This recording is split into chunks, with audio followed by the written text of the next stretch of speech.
What's going on, everyone? Welcome to Season Gaming Bitcast episode 345. It is another Sunday filled with games, and we are here to talk about a less than ideal topic today. But it is a big part of the industry that we're going to be talking about today with the big layoffs that happened this week. But regardless, we are here. We've been playing games. We still love gaming, and I'm here with my two best friends, Mr. Lawman himself, coming at you in big head mode today. I am. I apologize for that. I can't convince my camera that it's a 1080p camera. So I'm sorry you're all stuck with this giant forehead, but I did my best. Your forehead's giant. And my favorite five-headed friend, Travis Northup, is here. How we doing, my friend? I'm Gucci. Nice to see you, Chi.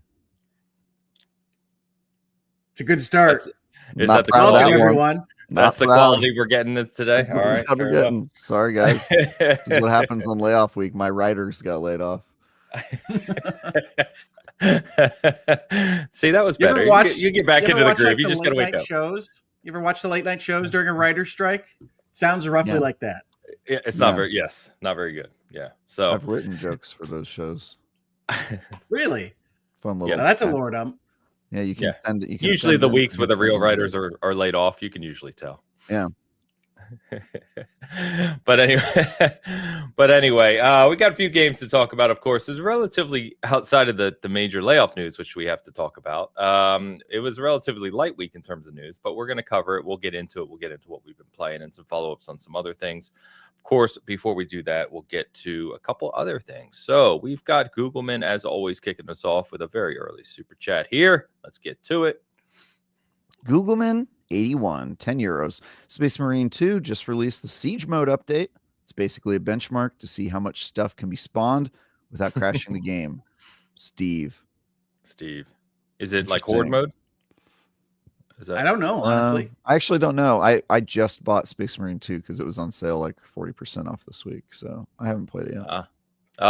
I played like a couple missions of it and never went back. I don't know. It didn't do a whole lot for me. Didn't grip you? No, it definitely had that kind of old school Gears feel, Warhammer feel, and I don't know, maybe at the time I wasn't into it. I got to go back at some point, but yeah. I really like the game, but I do think that like it feels like you've played Warhammer 40K before. It doesn't do anything strangely new. Yeah, it's kind of like, it's like if you like that nostalgic feel, great, but it didn't feel inventive or fresh. So, Steve made me laugh because obviously I don't know what he's referencing here, but if you didn't know, one of our lead editors, Steve Esposito, who many of the people watching this know, at SG, he has a passing resemblance to Jack Black when Jack Black was probably a little younger, and apparently a kid on the street asked him, or his cousin's kid asked him if he was Steve from Minecraft this week. So he now, because of the movie, and lives in New York City, that apparently this is becoming a common theme for him. So he's joking he's going to be Steve for Halloween. Which is there great. You go. It's an easy one. Yeah. So Googleman, thank you as always. Appreciate you kicking us off. We have Mr. Alejandro Segovia, who is headed back to his home country after like a month over here in the U.S. Nice. You kind of just read it. Do you want me to read it? Oh, I wasn't even looking at the comment. I just, okay. Obviously, Yeah, his comment is finally back home after a long month away. Also, who body snatched Kojima for him to make such a gameplay-rich game in Death Stranding 2. Also, screw Microsoft by.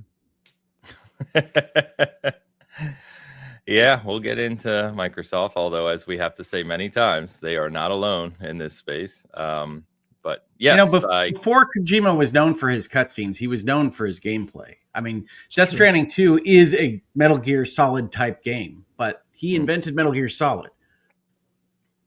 That's all fair. All fair. I do find it funny on the cutscene joke. I saw IGN put up an article of what percentage of Kojima games is cutscenes. And I think MGS4, at least on their calculation, I think they basically took the average time to beat, right? And then the length of the cutscenes in simple calculation. But Metal Gear Solid 4 showed that it was 40% cutscenes. I was like, Jesus, that's a bit excessive. 4 feels that way. Yes, it does. Especially with those ending ones. That's I actually beat for. And those last cutscenes are nuts. They're full movies. Yeah. Alex, thank you. I hope you had a great trip home, my friend. All right. Let's see here. We've got excuse me, we've got Tide's picks as well, which we had some great picks, I think, the last week or two where we all looked really good. We all looked really handsome. This week is a little scary, my friend. So prepare yourself. Uh-oh. Fun times. Oh, that's not that much scarier than I already look. Are we in Five Nights? Five Nights at Freddy's, I assume. I guess we're Five Nights at Freddy's, and I love that the arcade machine says Bitcast. I think I can't really. Make the one should be a $sign. Yeah, that's fair. Hogue, your cheeks are something. I don't know what's happening with me. I look terrifying. It's all right. Oh boy. And my headset's behind my head and behind my. It looks like you guys all joined the Tie Club. So this is the alternate reality where I win and you guys all become like me. But I'm rocking a bow tie and a leather jacket. Yeah, and Ains has a bow tie with a t-shirt, which makes no sense. That has to be a clip on, I guess. Don't judge my style. Yeah. Come on. Yeah, this is something, Tide. Is there something going on with Five Nights at Freddy's? Is there a new game? Well, I don't think I've mentioned that I've been playing Secret of the Mimic.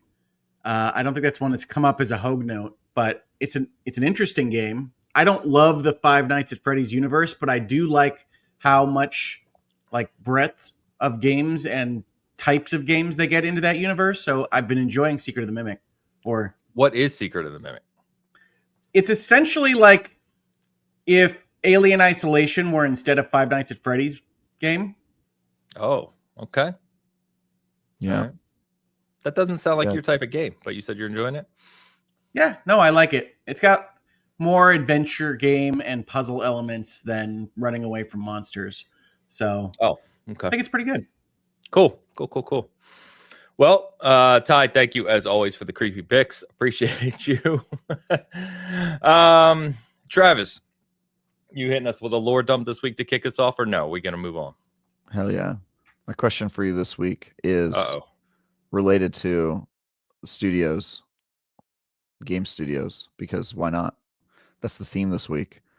Okay. If you guys could work at any game studio, existing or which has existed in the past, which studio would you work at?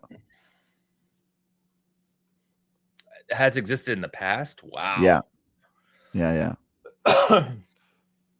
Say, well, let's just imagine if you choose a studio that's no longer around, that you're working on some sort of comeback project. All right, I'll go just for the laughs. All right, let's say Atari 1980. Atari 1980. It was. You want to be on the bleeding edge. Famous if you read about the history of Atari once they got big and before the crash in '83, that they were basically just partying with drugs and other things pretty much nonstop. So it sounded like a really ridiculous scene. If we're just being hypothetical, why not? Cool choice, cool reason. He wants to do drugs, guys. There's your lore dump. Ains is trying to get messed up. Yeah, hell yeah.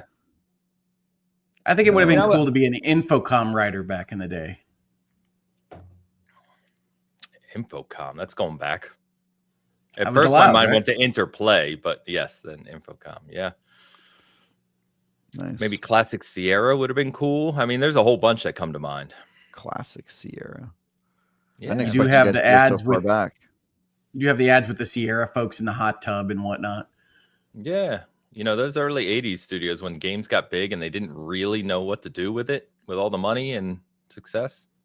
Yeah, why not? Nice. I see why you guys would get into the games industry. You greedy little things, yeah. Just there for the glamour and the loot. It's good. What's your answer? Come on. I would choose Double Fine. Okay. So, in San Francisco, they work on weird projects. I watched a 40-hour documentary about their studio, so I already feel like I know their team a little bit. It's good. That's the one I'd choose. It's funny, that documentary makes me sure that I don't want Tim Schafer as my boss.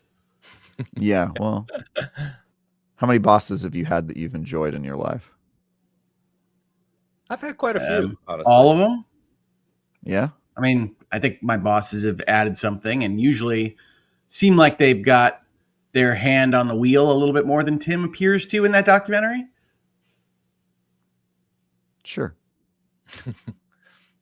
Most of my bosses have been good. I've had terrible ones, of course, but I've had a lot of jobs, so yeah. Travis, are you on something? Yeah, are you okay today? You're really flat. Yeah. Okay.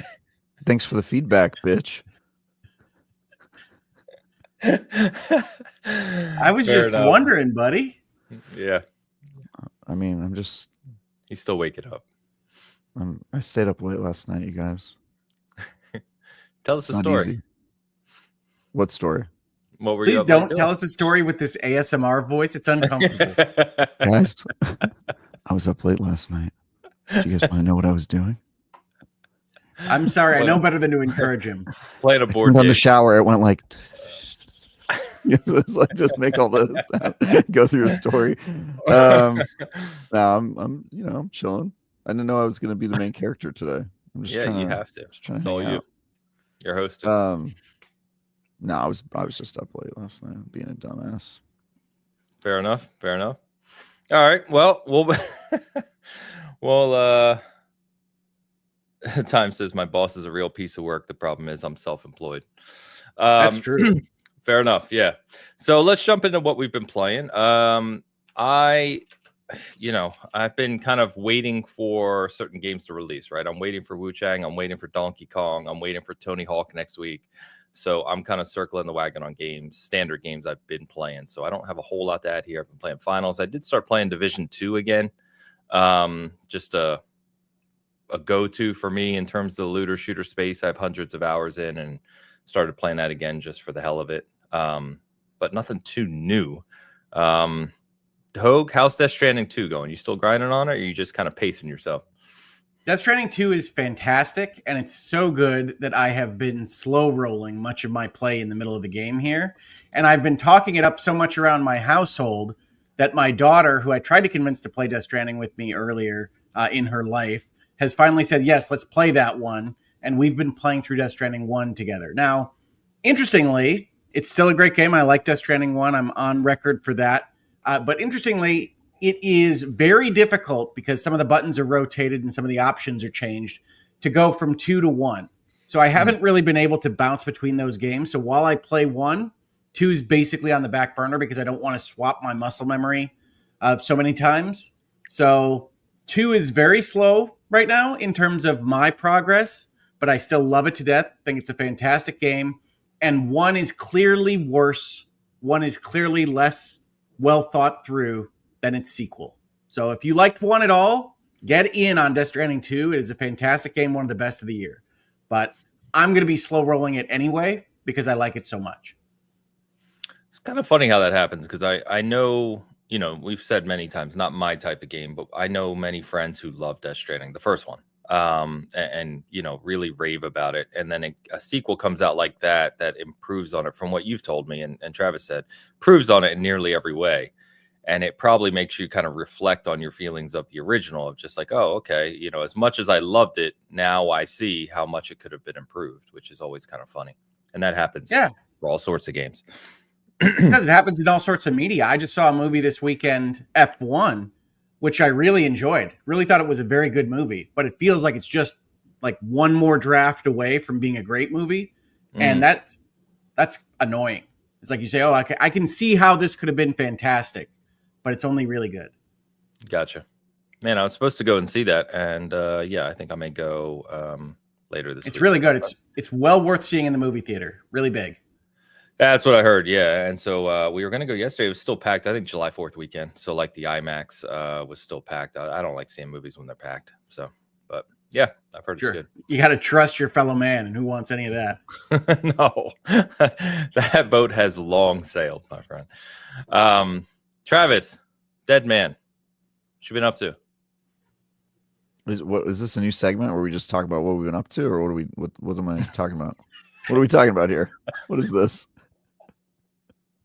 Oh, I need help with Travis. Are we just talking about what was that prompt? What have you been up to? What am I supposed to say? I feel like this is what people tell me I sounded like coming off of anesthesia. So I don't know what to tell you.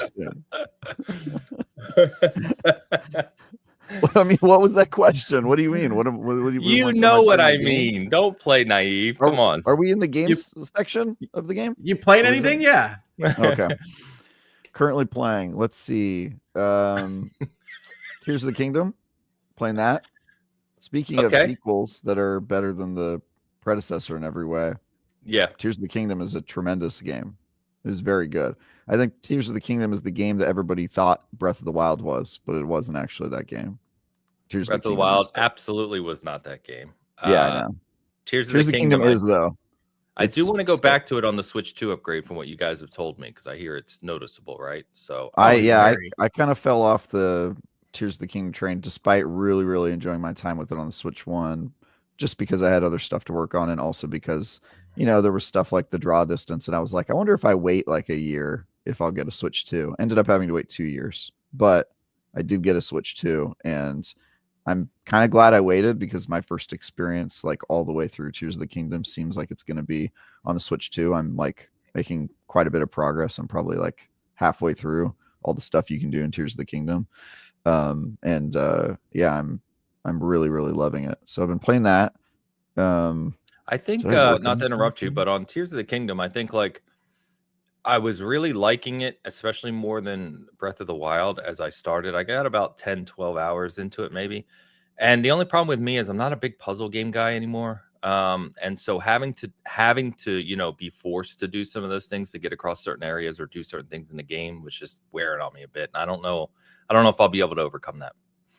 Yeah, the puzzles are kind of not really a thing. You do like the shrines when you specifically want to do them, but outside of that, it's more of like a creativity game. It kind of reminds me of Minecraft in spirit. It's like a lot of like building and experimenting and just sort of like figuring out what works and how you can break things. And it's very fun when just when that all comes together.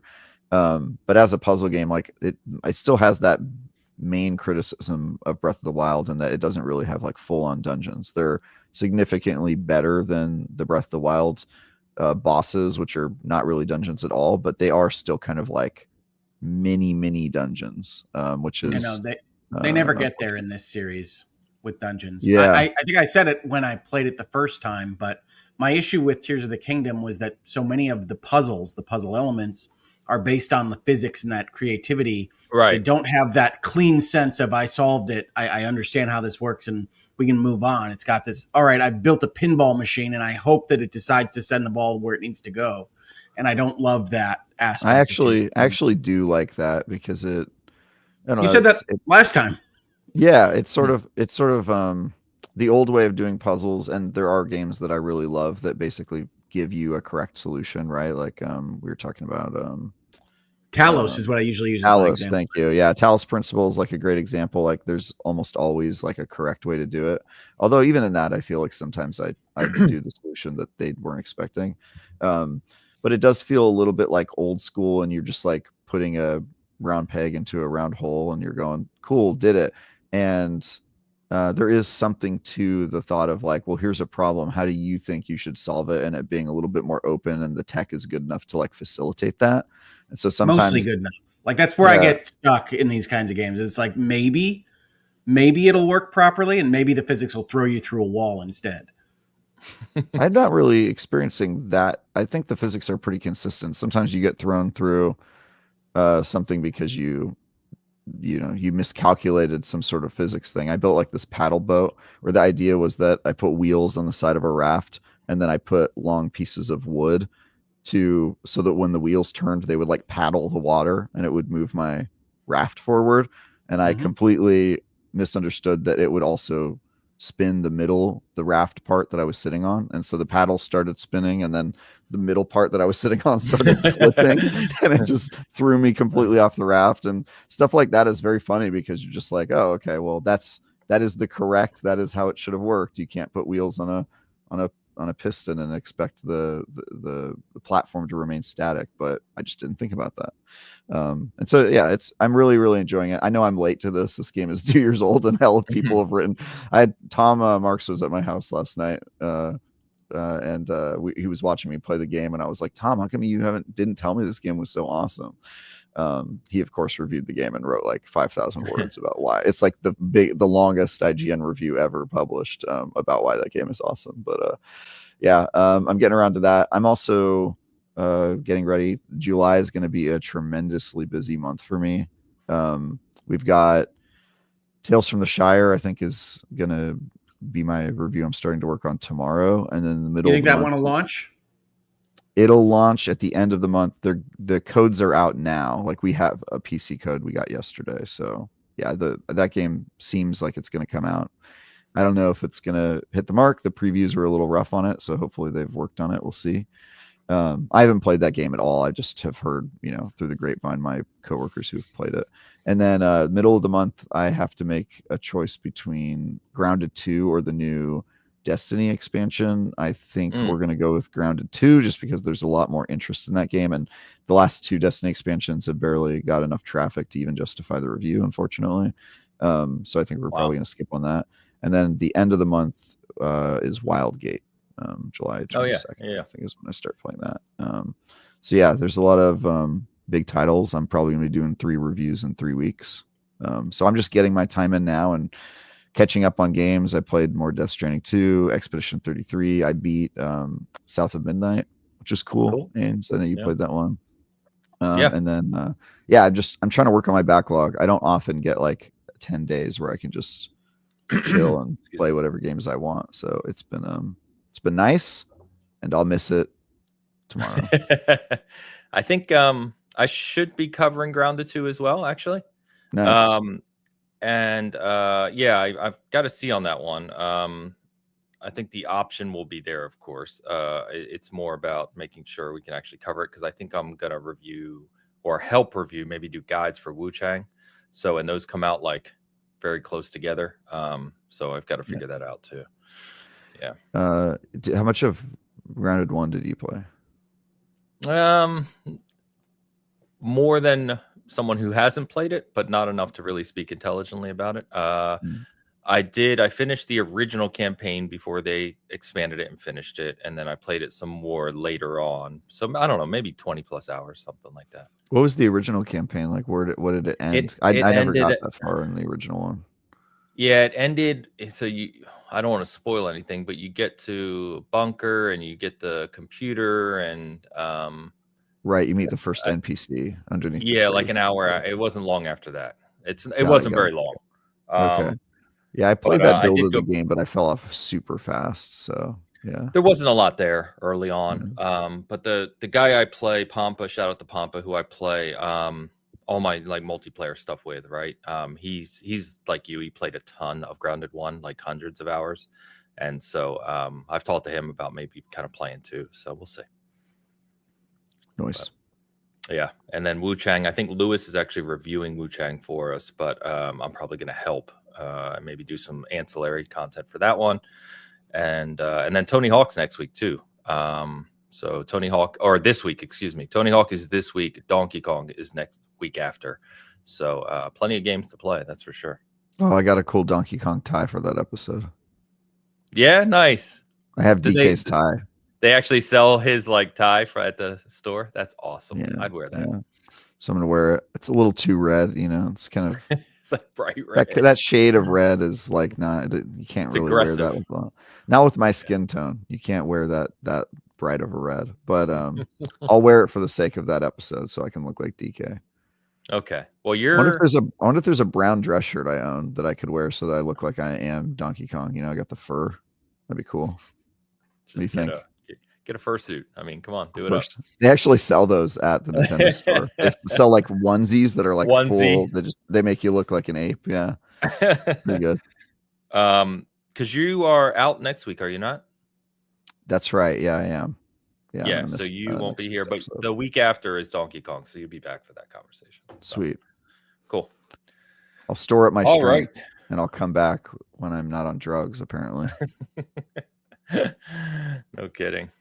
Hogue, anything? Any Hogue's notes you want to mention today?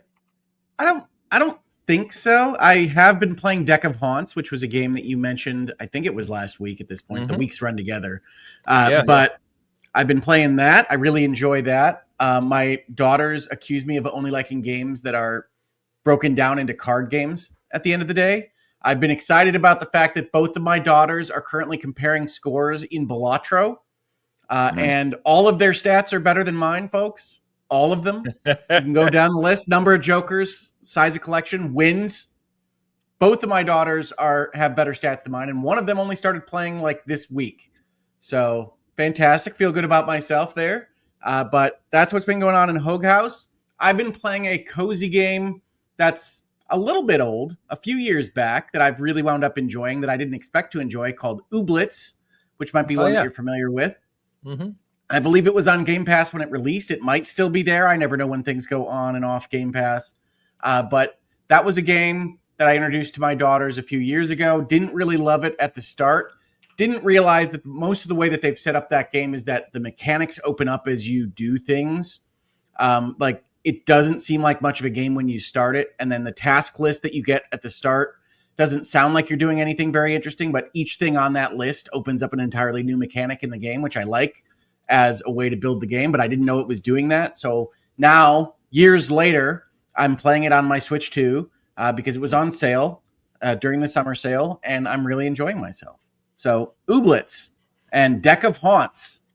I'm an enigma. Ooblets is a great game. It's really come a long way. They've sort of developed it over time. My wife is obsessed with that game. It's great. She logs on maybe once every 3 months and starts playing a ton of it.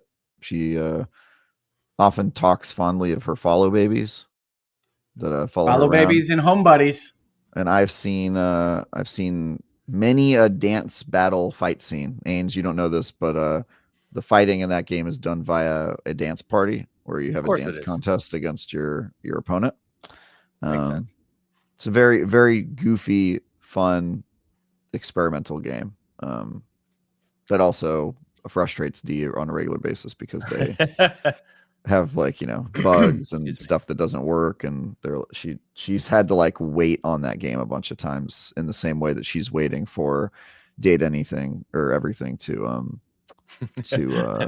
fix their huge problems that have caused her. I dropped that one. I like Date Anything better than Everything, honestly. That's a better title. I mean, Everything seems more aggressive. It's not just anything. It's like all of it. It's inclusive. Yeah, she's waiting. Hogue, they're supposed to fix the save file problem on Tuesday. So she's waiting to log back on, but she's been off it for a couple weeks too. So I guess when I play a game and it's clearly that much undercooked, I give it a long time before I come back. Yeah, it fair. Is.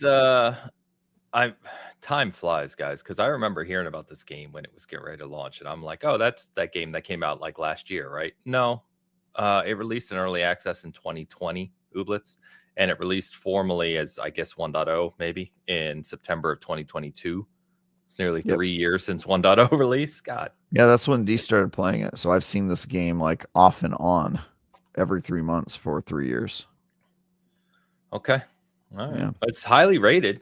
It's a very fun game. It's fantastic. It's cool. Yeah. Cool. Okay. Well, that's great. Also interesting, I didn't mention it when you said it, Travis, but Tales of the Shire I know has been delayed multiple times, right? Or several times. So cool that I know this because I was supposed to review it in March, I think. And it got delayed out twice, I think, this year already. So the previews for it weren't great, and we'll see. I mean, they've been working on it, so that's the question I got to answer. I have not played it or seen really any footage of it, so I don't really know what to expect, except that it's a cozy game in the Tolkien universe. So we'll see. Yeah, I would love for it to be awesome. I've said in this space and others that it continues to look bad from the outside. That doesn't mean that it's a bad game. Haven't played it. I would probably tell you the same about Ooblets. I don't think it presents terribly well. So I hope Tales of the Shire is fantastic. Me too. Eagerly await hearing Travis's stance on it. I wonder, with a game like that, I think, tell me what you guys think, but it feels like Tales of the Shire, if it was a non-IP based game, like its own thing, like Ooblets, right? Yeah. I think your expectations may be a little different. I think when you say it's based in the Tolkien universe, there's going to be expectations that come along with that for different people. And I wonder if that may hold it back. I don't know. Yeah, if it were just a generic like live in a village game, I don't know that there would be a lot separating it from like every other cozy game where that is the premise. But the cozy community has been asking for a, hey, can we just live in the Shire and eat, Hobbit food and just like can we do that? They've been asking for that for a while, and so this is sort of like I would put it in the same category, Ains, as like all the people who are asking for a Harry Potter game finally getting Hogwarts Legacy, like Which surprised, I think, most of us as being as good as it was, right? Yeah, like people, there is some expectation there, but also like it really just has to nail the thing that people want, which is like to be immersed in that world. In this case, yeah, a lot of cozy people just want to live in a hobbit hole, and that Fair sounds enough. like a great premise for a cozy game. I don't know if this is going to be it though. We'll see. The Lord of the Rings property has had a lot of bruises in the games industry recently. Like They seem. Gollum. Before that, it was what was the other? What's the Moria one? Yeah, Mines of Moria. I reviewed that. That game was sell pretty that bad. IP out at That's will. what I was going Yeah. to say. I was Yeah. going to say that it's like Warhammer, that they clearly are just willing to give it to whoever, and if you make a good thing, great, but we don't care. Yeah, it's interesting. Yeah. Well, okay. Yeah. Hope it's good.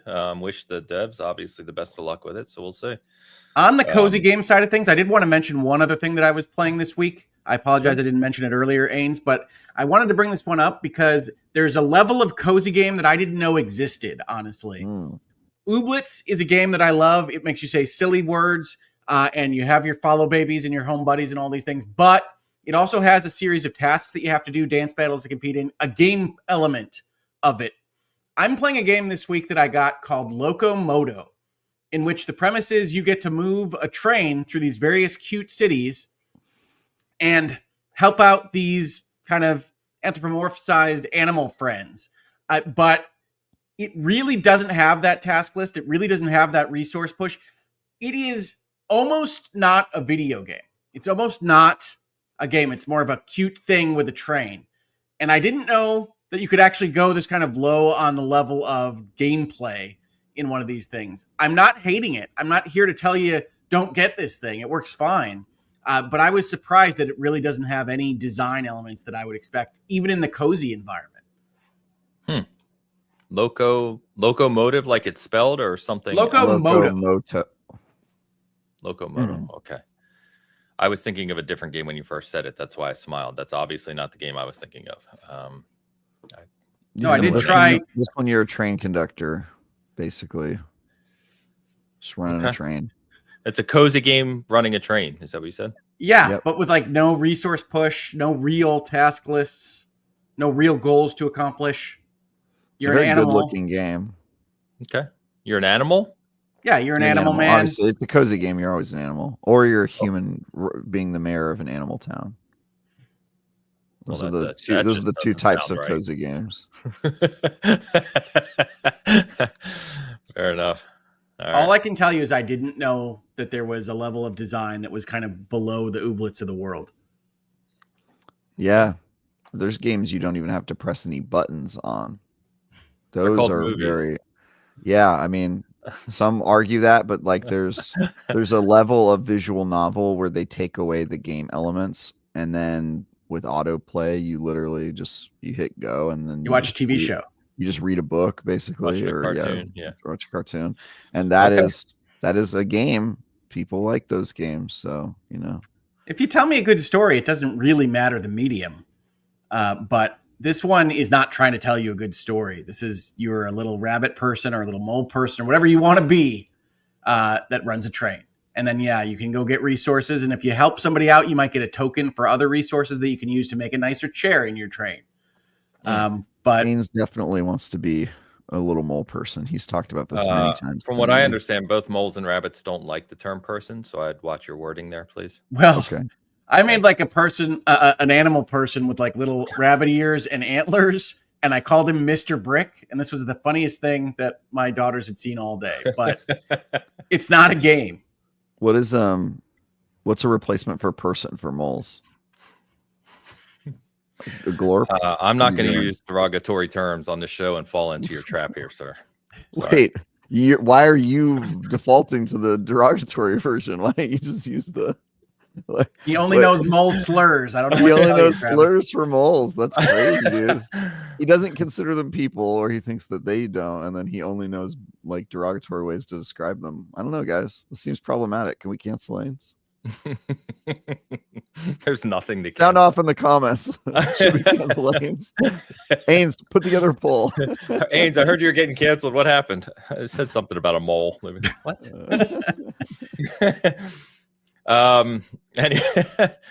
Anyway, all right. Well, yeah, we've got some big releases in July, like we said, so we'll be bigger things coming here in the next couple of weeks in terms of game releases. But for now, we will go ahead and move on. We got a couple super chats to get to before the main topic, of course, which is the Xbox stuff and some of the other stuff. So let's get to it. Couple super chats. Mr. Don Lionheart is here. Don Lionheart, $5 super chat. Good morning, friends. I don't think infinite wealth will ever end. I'm 66 hours in, and I just unlocked the. I can't say that. Just say the whole word. It's abbreviating. I just unlocked the Japanese cities. It's like 2+ games. It is. And Travis, your reading of that. Did you ever go on a road trip and like somebody on your road trip had decided that they were going to use the radio to play audiobooks from like the 80s or early 90s? Yeah, and they just have like this kind voice actors with inflections. Yeah. Yes, this just kind of this narrator voice that like just immediately wants to put you to sleep.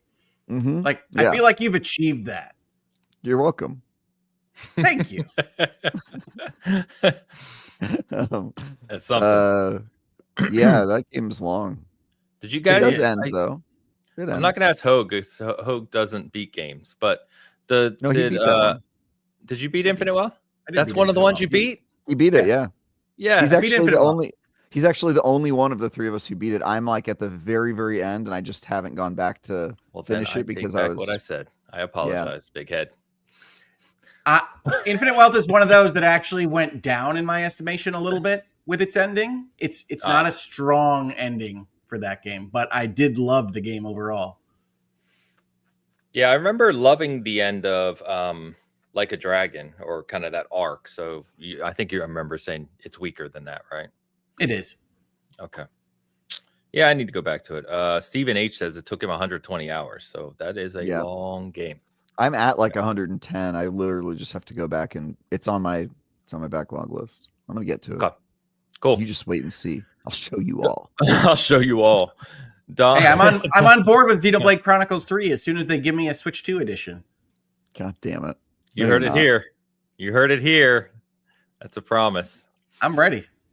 You already made a promise. He did. You didn't follow through. I made a promise and then had a medical issue. Hey. Okay. Well, I didn't know we all had excuses here that we could just pull out whenever we wanted. It's crazy.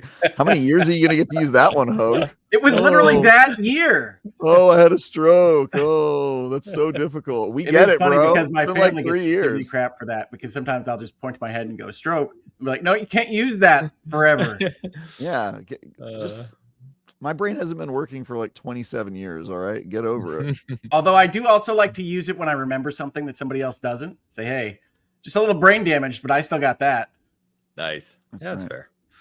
Don, thank you as always. Fat Boy Horror in the house. Fat Boy Horror offers me €5. That's pounds. £5. Yeah. Everyone needs to play. Sorry, I have dyslexia. Everyone needs to play some Genesis Mega Drive shmups. Been playing some absolute classics. Atomic Robo Kid, Thunder Force 4, Truxton. Wow. Need more. That is a great era for shmups. I still love shmups. They're some of my favorite games because they're challenging, of course. So I think that's what I liked about Cuphead. so much, is it kind of challenges you in that same vein. Those are some classics for sure. So yeah, 16-bit era, arcade era, great for shmups. Not so much anymore. I mean, there's some Japanese studios that still pump out some good ones, but they're a little more rare nowadays, I would say. So. Shmups. Oh, Hogue, it confused me because you're an admin here. When you typed from you on your channel, it popped up as Season Gaming on the SG channel. And I was like, well, how is Season Gaming typing when I'm sitting here talking? Sorry about that. I'll try to put a -R on those. No, I don't good, usually dude. type during the show. You're good. It's only if you do it on StreamYard versus the channel itself, obviously. So, but yes, shmups are classic. Like I said, shout out to Blazing Star. If you want to look up one from that era that's really good. It was originally a Neo Geo game, but you can I think you can play it actually on like the Nintendo eShop. I think you can find Blazing Star. It's a great one. So I loved Blazing Lasers. Thank you. Back in the day. Someone else mentioned that in the chat as well. Yep. Ash Axiom has been a member for 25 months. He writes, Hogue, sunglass smiling face. I'm pretty sure. Stroke in the as. Thank you. I appreciate it, Ash. He's been riding on those laurels for 3 years now. By the way, I did want to at least credit Travis with this. Look, I know we're having a little bit of fun with his cadence right now. I like to think Travis is putting on a performance because he knows how much I'm not excited about talking about our main topic of the day, and he's trying to make me feel better about it. So I think Travis is being a bro right now, even if he sounds like he came directly from the anesthesia ward. I'm with you. And that's a perfect segue, or some may just call it a segue of some sort, to our main topic today, which is talking about what obviously happened this week in Microsoft / Xbox land as far as we're concerned here. I can't speak either. As much as we're concerned here in the gaming front, we're talking about the Xbox aspect of Microsoft's larger layoffs and other things this week. So, guys, I feel like one, Hogue, to your point, this is a little more, I don't want to speak for you, of course, a little more personal in this one. We've talked about studio closures, layoffs, I feel like way too often in the past couple of years. And I went through this morning as we were preparing for the show, and I kind of looked at Xbox, obviously not just this week. I had already summarized for SG, but last year, last few years, I looked at PlayStation, Embracer, EA, all these companies. And when you sit down and actually go through it, it's exhausting. It is a lot of people, a lot of studios, a lot of what I think concerns me the most or upsets me the most is a lot of long tenured people with who have created some of the greatest games or beloved games, I should say, at some of these studios, just leaving either the industry or their careers behind out of, I think, frustration with the larger kind of leadership picture of the industry. So this week, just for those who may not, I don't think many people watching this would have missed it, but Microsoft laid off percentage of their overall staff, about 9,000 people of Microsoft as a company. If you're not aware, Microsoft obviously is a gigantic corporation. So yeah, I believe they said that's 4%. Yeah, right. Yeah. So 9,000 people is only 4% of your company, which is kind of nuts. But of that, about 10% of the 4% was related to Microsoft Gaming and or Xbox, right, as it's referred to. So which represented about 900 people. So I'll just do the overarching picture of this week, and we can kind of talk about the larger picture of the industry. So Xbox, they canceled a couple projects. They canceled the long in development Project Blackbird, which was the one we had heard from ZeniMax Online Studios was going to be a new MMO, and they had been working on it for about, give or take, 7 years, all encompassed at this point since about 2018. This is one that at least from early indications, was going to be a very large, very kind of highly regarded game. The people who had checked it out was, the feedback on it was extremely positive. It was also kind of rumored to be part of one of the major projects Xbox was interested in when they purchased Bethesda and the acquisition of that group. So very weird one there. They also canceled Perfect Dark. A reminder that they set up the studio, the initiative, several years ago, actually end of 2018, specifically to be a new studio for, obviously, Xbox first party. They partnered with Crystal Dynamics on that, and they showed a trailer for Perfect Dark last year, which actually, kind of got people excited for it. That is now canceled as well. They canceled Everwild, which was the long in development, reportedly long troubled in development game over at Rare, which looked very unique art style, unique type of approach. But that was being helmed by one of the most senior people at Rare, Greg Mayles, who has been there 35 years. He was one of the original Banjo-Kazooie directors, and a long history with Rare and that company. And then related to Xbox, though not first party, was Romero Games announced the same day that they had lost their publisher, which has obviously been talked about as it was Xbox, and they don't know what they're doing with their project now. So that's John Romero's studio, where they're going to make a kind of horror game. So that's the cancellations, and then obviously mixed into all that was a whole lot of layoffs and restructuring. So about 10% of King, Blizzard King, if you remember that acquisition, right? About 200 people at King were let go of the Candy Crush team. Reportedly 50% of Turn 10. I wore my Forza shirt last week because this was rumored, and this is very frustrating to me personally. 50% of Turn 10 was let go, with reportedly the remaining team really focused on supporting Horizon, not working on Motorsport. Bunch of Call of Duty support staff let go at Raven, Sledgehammer, and High Moon. Some other staff at Rare, Halo Studios, Blizzard, and others were let go. Because of this fallout of the other things, some very senior people also decided to leave their respective studios. So Matt, is it Fire at ZeniMax? I don't know how to pronounce his last name. I honestly don't either. I'm sorry.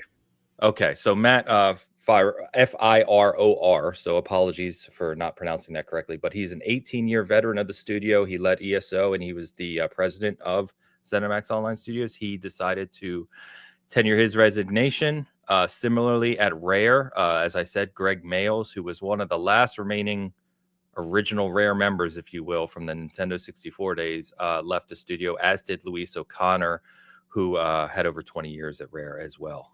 Both, veterans there. So other people, there's been a whole bunch of others. I won't get into all the detail, but a lot of people, a lot of senior talent, and very disappointing to read this week. So I'll stop there, guys. There's obviously a whole bunch of other companies and things that have happened, but let's keep in mind on the Xbox side, this is also after they had let go 1,900 people last year, post ABK acquisition, when that kind of merger happened, and we talked through that. So this one's I think at this point people are just exhausted of reading these stories, and this one hit especially hard given one, the messaging around it, which was incredibly poor, and two, the fact that Microsoft obviously as a company just continues to, their revenue stream is absolutely insane. And it just feels like I think a lot of people just blame it on mismanagement and disorganization. So I'll stop there. I know you guys have thoughts to kind of add here. Yeah. I mean, I think the first thing I want to say is that I was wrong. You can hear me last week say I didn't think that the cuts would be too deep into creative and development jobs. Because there were so many lawyers and back end and back office support people that could be cut just from the mergers and acquisitions side of things before you had to get into the widget making side of things. And I was wrong about that, but I will also say in my defense that when you're analyzing things from outside the room, you're just looking at what seems to make sense. And this doesn't make a lot of sense. This is a change that I think speaks to a profound lack of leadership in the gaming side at Microsoft. And I mean that to say, we're going to talk about Phil Spencer. We're going to talk about his team as part of this conversation, but his job at Microsoft is not leader, right? He's a middle manager. I know that's hard to think about as a CEO of gaming and such a lofty title, but he is between Satya Nadella and the money at Microsoft and the people that are making things for gaming. And that job is a difficult job. His job is to translate what's happening up in the boardroom and know what way the wind is blowing and make sure that his people are paddling in the right direction to know what it is that they have to do in order to keep going and what it is that is expected of them from the money bags up at the top. And my opinion on this is that he utterly failed to properly move his pieces on the chessboard to be aware of what was going to happen at the top level of the company. And I don't mean that as a slight on him as a person. I think there are CEOs and other people in management that have strengths and weaknesses, just like there are strengths and weaknesses in every job in the country. But I think there are CEOs that are good at doing the PR, are good at saying, get excited about our brand and talking to the community. I think Phil is maybe the best in video gaming at that.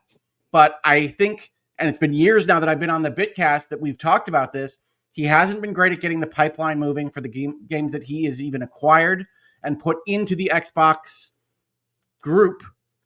And a lot of that comes from taking this kind of soft-handed, we're going to give it all the time it needs, don't worry, you're completely backed up above, and just do what you need to do. And I think that that's a failure because it winds up in situations like this where you have these pain points because either he was avoiding conflict for the conversations that needed to happen with things like the Everwild team, or he was naive about what was expected or what might change in the expectations above him. I can't speak to that one way or the other, but I think that it is a failure when you look at how these things have set up. And I think if you want to follow this story most closely, you should look at those leaders leaving that weren't laid off, that weren't fired, but that seems to represent a complete breach of trust, a breach in the understanding of what it means to work at Microsoft, where you say, okay, I'm the head of ZeniMax Online Studios, but everything that you've told me we've hit, every project milestone we've gotten through, and now you're laying off my whole team, you're killing my whole project. I don't have the faith in this communications pathway to put my life force in at this job or in this role anymore. And you saw not one, but multiple leaders say, you know what? Enough. This is not working out. I don't trust this anymore. And in a hierarchy with so many thousands of people like Microsoft, you have to have faith in the communication structure. You have to have faith in the board and everybody else above Phil. And I think that's completely eviscerated right now. And we can talk at more length about Blackbird and ZeniMax Online Studios or anything that you want. I expect that my brother, Tom Hogue, who, if you haven't been following my conversations, was on Team Blackbird, was working at ZeniMax Online Studios for all this. I expect that he is listening and watching and will put in a comment or ping me if he thinks I've said too much on anything. I will tell you, Microsoft lawyers that are definitely watching this video, that he has never once broken non-disclosure, even with his video game loving brother. And anything that I say is basically kind of things that I picked up on by accident as part of watching this all take place. And because my brother was sweet enough to come into town for that stroke I'm not allowed to use as an excuse anymore a few years ago. And when you're working remotely and you're taking care of your brother, sometimes you come in and you see a Zoom call or you hear a word or phrase. And I can tell you that Blackbird was something that was really exciting and wasn't facing the kind of lost in development, oh, they're just spinning their wheels, it's never going to happen kind of situation that you hear about other games. The reason that you see that 2017, 2018 date on this project is because they were told that they needed to build their own engine and their own tool set for this project, that it was this kind of investment, and that's what they were doing. And they were heading into production this year for a release in a couple of years from now. And unfortunately, that's not going to happen because Microsoft leadership decided that it was the best opportunity to spend all the time and money building an engine and tools now for a game that they're not going to produce. Yeah, I think a couple things you said there, a comment, Travis, before you offer your thoughts, is I think you're right. I think people like Greg Mails and Matt, I'm still not pronouncing his name properly, but the president of ZeniMax Online, I think them just throwing their arms up and saying, I'm done with this, is definitely indicative of a larger problem and the complete degradation of trust, as you said. I think that's accurate. And I know, the three of us, I think, can speak pretty broadly about experiences when we combine our powers, of course, in these types of areas as well, right? I've talked about being in the corporate space. I've been through mergers. I've been through rifts, reductions in force, which is what this is, and it's painful. And I think I don't think I know I agree with you, Hogue. I think the thing that frustrates me most about this, not just this situation, but what we've seen at PlayStation that we've talked about with the whole live service stuff and other publishers as well, is it just feels like that middle to senior layer of leadership, right above your middle manager, but below the top, is just not either directing or leading or managing their portfolios or their organizations properly. I don't know, to your point, how you start in 2018 pre-production on a major new engine and tool set MMO. That is a gigantic undertaking. It You was spend crazy. 7 years doing that, build all those tools, get to a point where all the excitement's in the room. You've got a tremendous amount of experience, right? Let's not forget that most people listening may not know this, but if you go into the financials and you listen to the leadership, Fallout 76 and ESO are very big money breadwinners for ZeniMax and for Xbox as a publishing studio. Just one correction there. Fallout 76 Yeah. is Bethesda Game Studios proper. Thank you. But, overarching, right, for the larger kind of parent. Yeah. And so you can see the potential on this and all the kind of excitement about it. And to now just throw all that away and all the people, not all the people, but all the excitement, all the people, all the potential for that, and just let it go. One of two things, right? It's only can be two things. Either this is a very strange decision where you're just looking at anywhere to cut because you have to cut. Or two, you really didn't have a handle on the management for the last several years. It's one of the two, and neither is good, right? Both are representative of poor leadership. Well, I'd offer a third option. I think it's still representative of poor leadership, but the third option is that there was a major financial change at the board and highest levels of Microsoft. We're not getting the ROI we want out of gaming. We're going to move into something else. The street says AI. Who knows what the heck Microsoft is doing with their money and their time? But there is an opportunity cost for spending any of your money on anything. And if you think gaming isn't coming around, then yes, there's a failure in leadership in that Phil Spencer convinced them to spend billions of dollars on this pipeline, and then apparently did not convince them of the continued efficacy of those billions of dollars. Yes. At this point in time, that's a failure. The more important failure to me is that you have to understand, if you're Phil Spencer, if you're at that level, that kind of thing is being said in the halls of the boardroom, and to get your people ready, right? Agree. And it's clear enough to me that these aren't his choices, that you do have all of those interviews and things about how Everwild was coming along. You have the note, I think it was in Bloomberg, about how he had been playing Blackbird recently and was excited about it. I can tell you again, without breaking disclosure, but just because I had heard it, that there was a review of Blackbird very recently, as in like a few days ago, that was very, very positive. And that the note I got from my brother on the announcement of the cancellation of the project was it must have come down like a lightning bolt, because we just got the most positive response from our review process. So this was not a game that was stuck in development hell. This was something that was coming along and was super exciting. Like, all I have known from my brother on this whole thing was that he was burnt out of making video games, and he was maybe even ready to be done potentially when this project came along, and he completely changed his tune. His eyes lit up whenever he talked about it. He was excited about the opportunities. It sounded absolutely amazing. And when he contacted me this Thursday about all this, he said he was going to be okay. He was going to land on his feet. Don't shed too many tears for him, but that he really, really felt bad about losing this project and the team that was on it.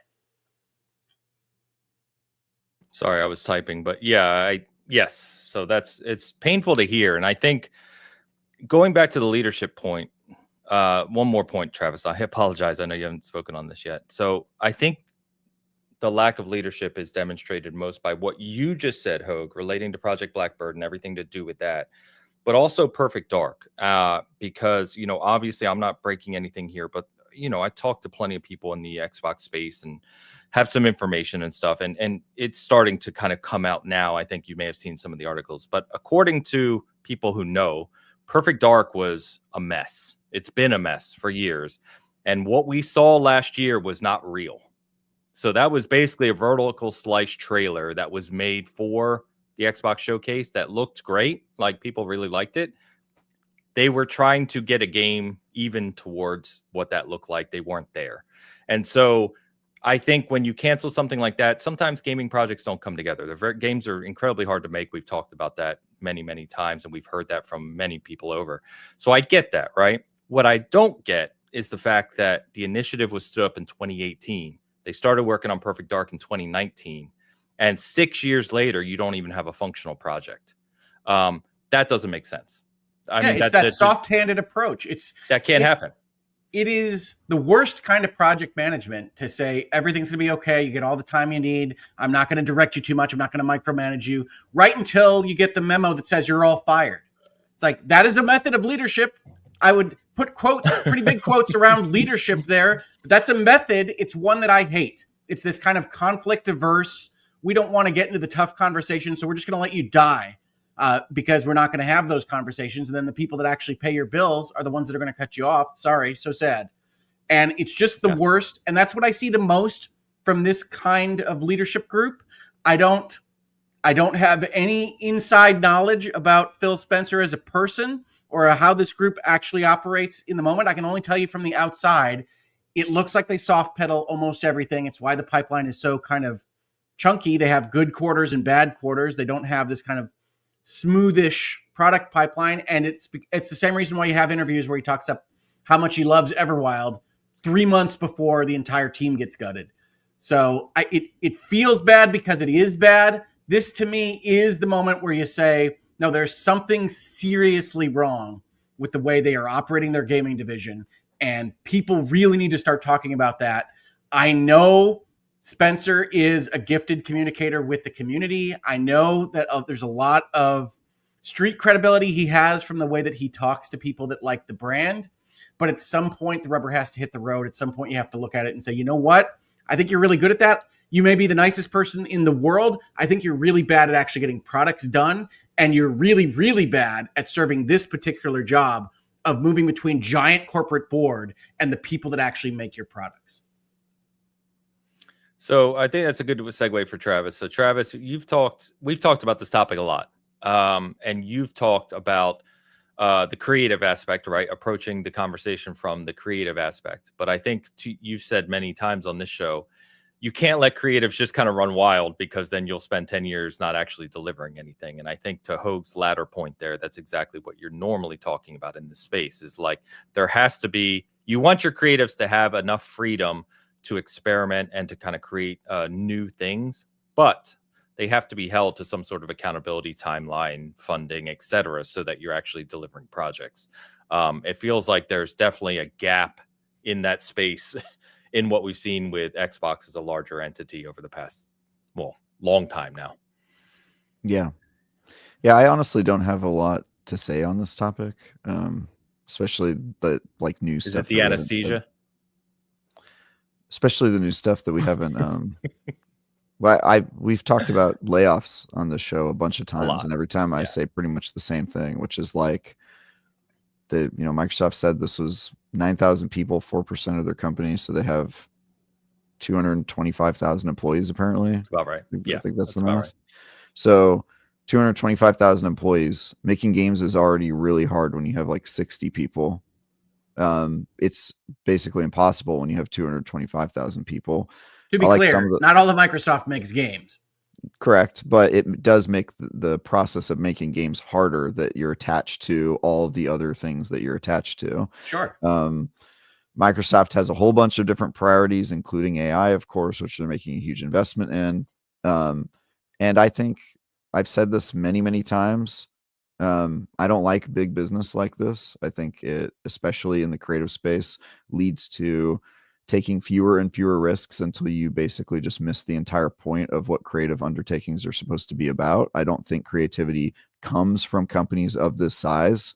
And I think that Hogue had said that these layoffs don't make any sense, I think, earlier in the conversation. I actually think they do make sense if you take into account what Microsoft is, which is an increasingly massive organization that eventually all these orgs just become farms for money, and they don't want to take risk, because why do they have to take risk where they could just sell Microsoft Windows 10 and Windows 11 and Windows 12 and just print money every year? And so if you look at all the things they cut, it was all of the stuff, the investments they were making in creative new undertakings, and they kept all the stuff that they know is going to make them money, like the Call of Duties of the world.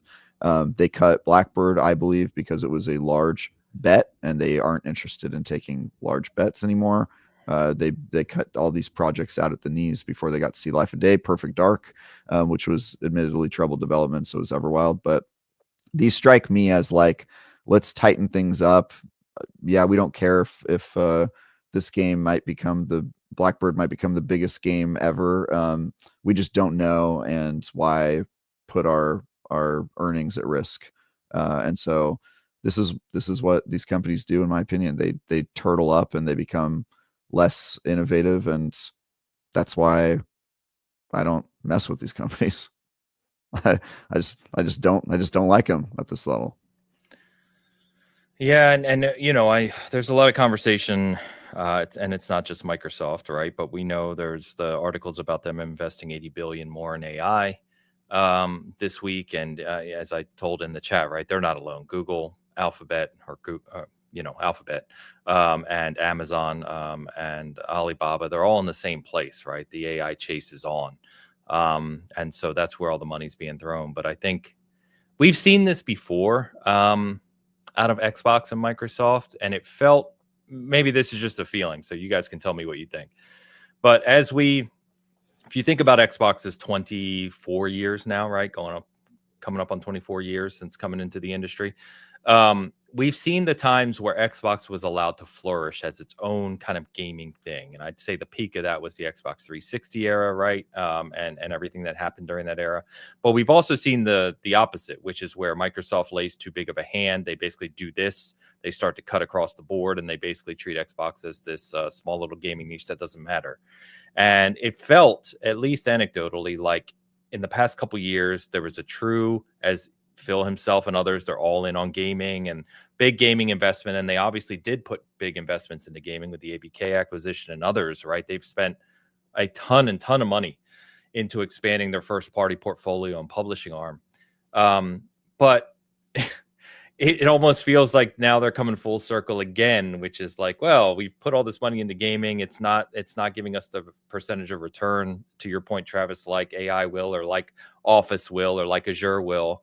So yeah, we're just gonna, stay safe on the safe bets, like the Call of Duties and the other things. And we don't want to spend all these large scale investments on these other things, cut them off. And, we'll just keep gaming as this line item here on the spreadsheet. And I think I don't know, man. It's just disappointing. If you're one of their competitors, though, you consider yourself a competitor with Bethesda, and you see this thing happen at Blackbird, like, that's the hope I have with these, right? As I view a lot of these developers as being incredibly talented, and they're wasting their talents on these organizations that are never going to be able to serve the thing that they're trying to make. And so I look at that studio and I say, well, if I'm in the games industry and I'm competing with some of these companies, I'm like salivating at the opportunity to hire these people. And I hope that happens, because there's obviously going to be a lot of talented people who are going to feel incredibly empowered by being freed from the shackles of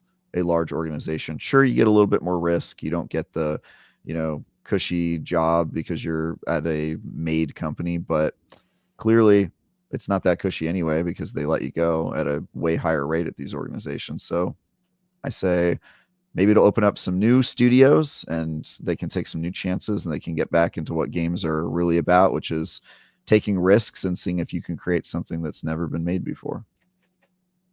I agree that it's a dynamic industry, and that people will probably find their way. Like I said in my note from Tom, he said, "Don't shed a tear for me. I'll be all right." But to make this whole story a little bit worse, I can tell you that as of right now, on Sunday, after the announcement of the project cancellation, I believe it was Thursday, as far as I know, the Blackbird team has not been officially laid off right this second. The note to my brother was essentially the project's not here, don't come in. But they are not fired from ZOS or Microsoft at this point in time. And Tom, if you're listening, if you're in chat, correct me if I'm wrong on that. But that's the last I had heard from him, was that they did not have their ducks in a row, eggs in a basket, however you want to frame it, for shutting down the project, the head of the studio leaving on that shutdown, and then firing everybody that were on the project. And reportedly, right? I don't know, but reportedly being locked out of certain systems like Slack and other internal systems as well, right? So, yeah, I mean, I think basically everybody's been told to get their boxes together, and it's going to be done, but it hasn't officially been done. Yeah, makes sense. Which again, as I think you and I were chatting before the show, Hogue, just speaks of lack of leadership. In other areas. I mean, there's a lot of examples of lack of leadership in various capacities here. And I think that's probably what's most frustrating about it. Well, it's after the end of their fiscal year. It's on a holiday weekend. They didn't get the announcements properly. It's a whole bunch of things, which is like, this is not how you do this. Yeah, agreed. And so, on the larger scale, we've talked about this a lot, as Travis said, right? Or not, as we've all said. And I feel like we just keep circling back. So that was this week, right? Obviously, last year, we talked about them letting 1,900 people go. Like I said, I went back online prior to the show today and kind of looked through and like, what did we say? Microsoft, this was 4% of their workforce, right? I believe that's what we heard.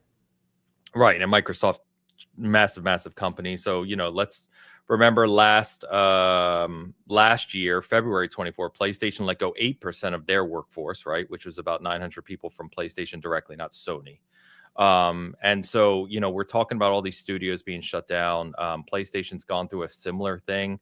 So obviously Firewalk, we've talked about Concord nonstop, right? London studio, Japan studio, Pixel Opus, Gorilla Cambridge, Neon Koi was their mobile developer, never even released a game, shut down.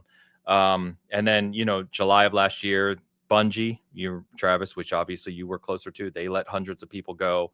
And then back in March of this, right. And then back in March of just this year, just a few months ago, Visual Arts team was laid off, including members at Ben's studio as well, in coordination with all of their live service cancellations, right?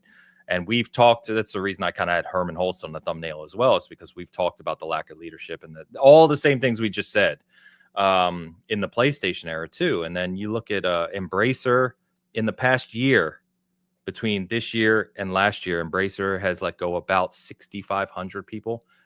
We talked about that, right? This huge consolidation of IPs and people and studios, and then just shuttered it. That's an even higher percentage based on how big that company is compared to Microsoft. Yes, I think it was almost 40%, if I recall correctly. I think they were like 19,000 people. And if I recall correctly, Hogue, you may remember better than me. I think that was because they lost their $2 billion investment from a Saudi Arabian company. It was going to be Saudi. Yeah, it was going to be Saudi Arabia. Okay. And that fell through. And then they were clearly running a financial strategy. They weren't really in the business of making video games as much as they were rolling up assets that were going to be spun off. And then when the money falls through, you say, well, all right, we got a lot of game companies here. What do we do with them? And they decided that they didn't want them for the most part. And that all sucks. But I think on the macro level, you can see just from those announcements and everything else that what you're seeing is that as an industry, the notion after COVID is that we've basically got too many resources making games. We've got too much stuff, making too many products for not a big enough market. Like on the macro level, not talking about any individual project. It seems like all the companies are basically coming to the same financial conclusion that we're trying to sell 1,000 games to 100 buyers, and that's not going to work long term. So we need to start pulling back on what it is that we're making. And that all sucks, but I think it's probably right. I think that they overextended during the pandemic and probably even a little bit before when money was a little bit cheaper to go get and invest in whatever you wanted. So I think we're seeing this as a macro reflection of the current state of the economy, and video games are a luxury good and pretty much one of the top end, luxury goods you're going to get on a daily basis, not the cruises and islands and Ferraris or whatever. But certainly things that you would get rid of from your budget before you get rid of food or shelter or what have you. So I think that all makes sense. Doesn't make it less painful, doesn't make it more fun. And I think that even with that as the macro understanding of what's happening, you can still have companies make mistakes. Like, I know that I said it doesn't make sense to make these cuts. And Travis, you made a very good point on risk aversion at large corporations.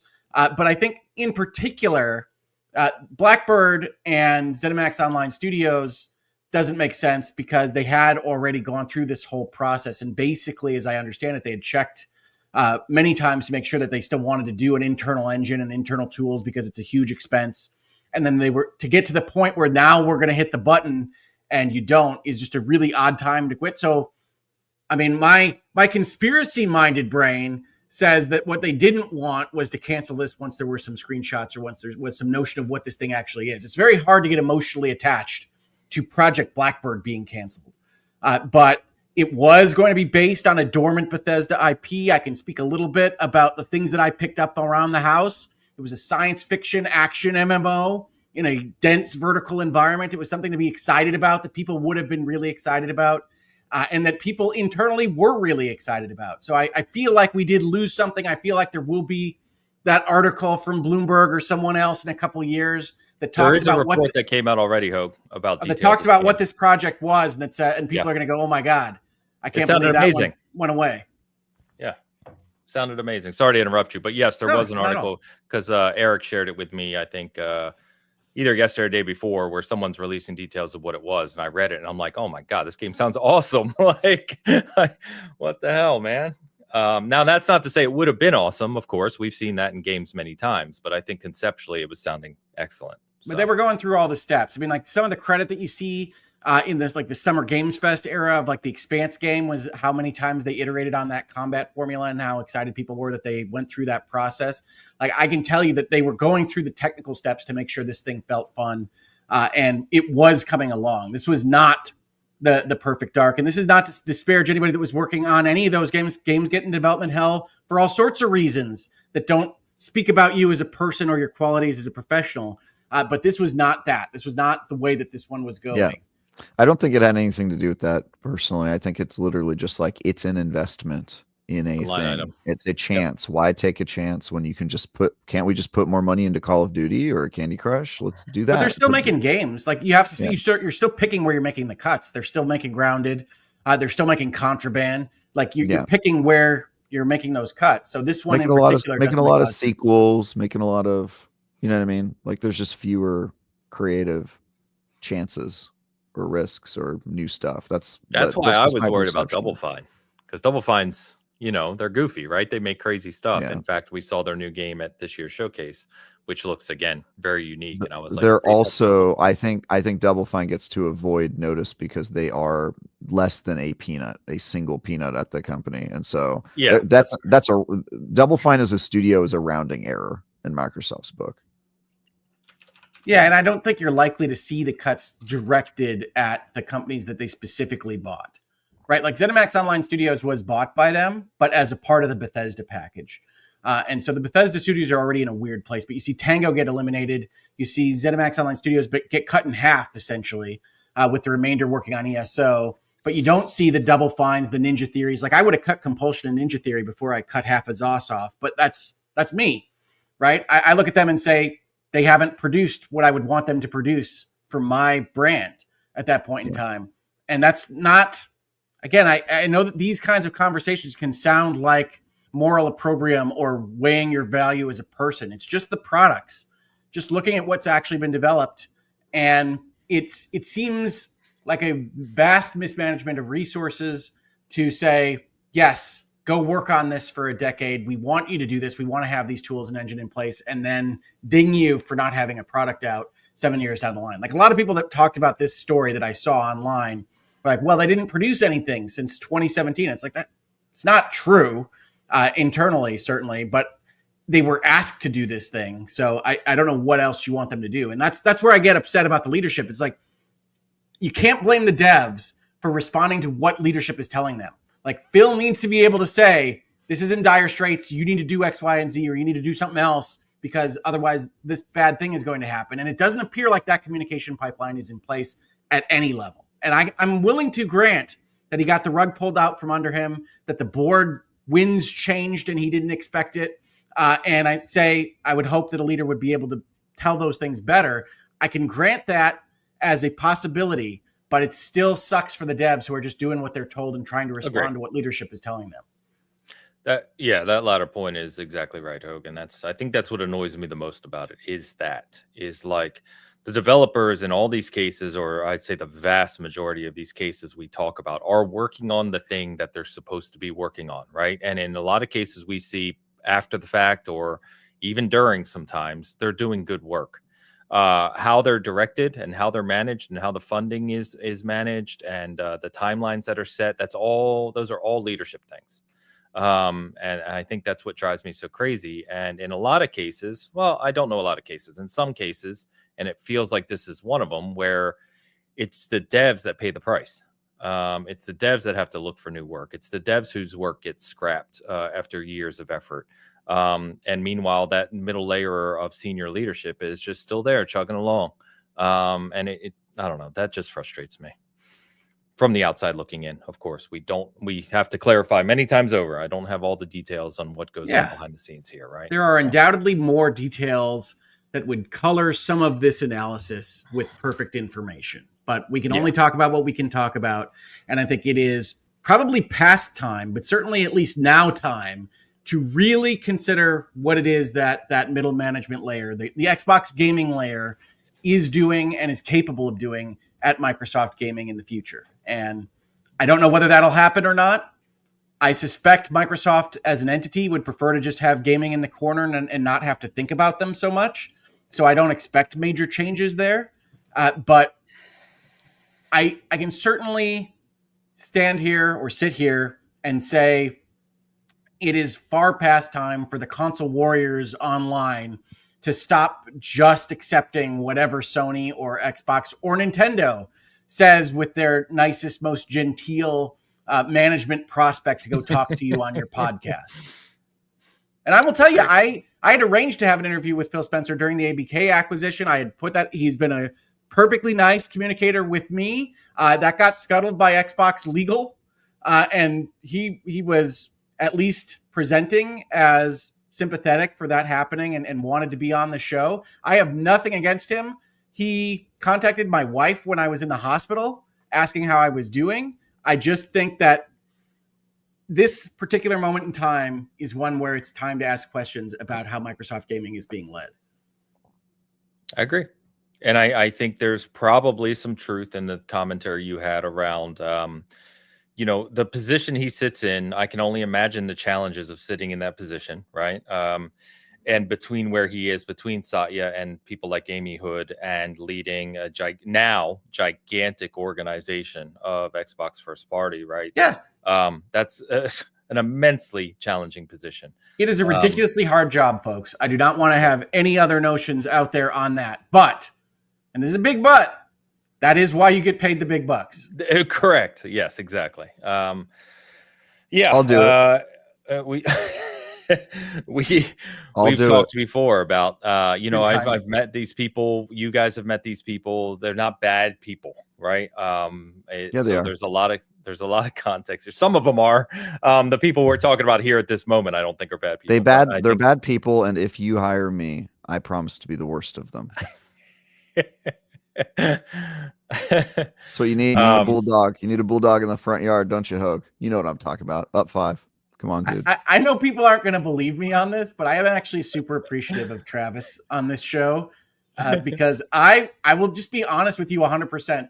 Folks in the chat, Ains, Travis, I was not excited about talking about this topic on this show today because I wanted to be clear and sober-minded in my analysis and what I discuss, but I know I have personal emotions about this kind of thing happening, and I don't want that to dominate, but I also don't want to not say anything on this topic. And Travis, like when I was in my hospital bed, I'm sorry this keeps coming up on this show, making fun of my brain rebelling on me is being very helpful today, even though it might not seem like it from the outside.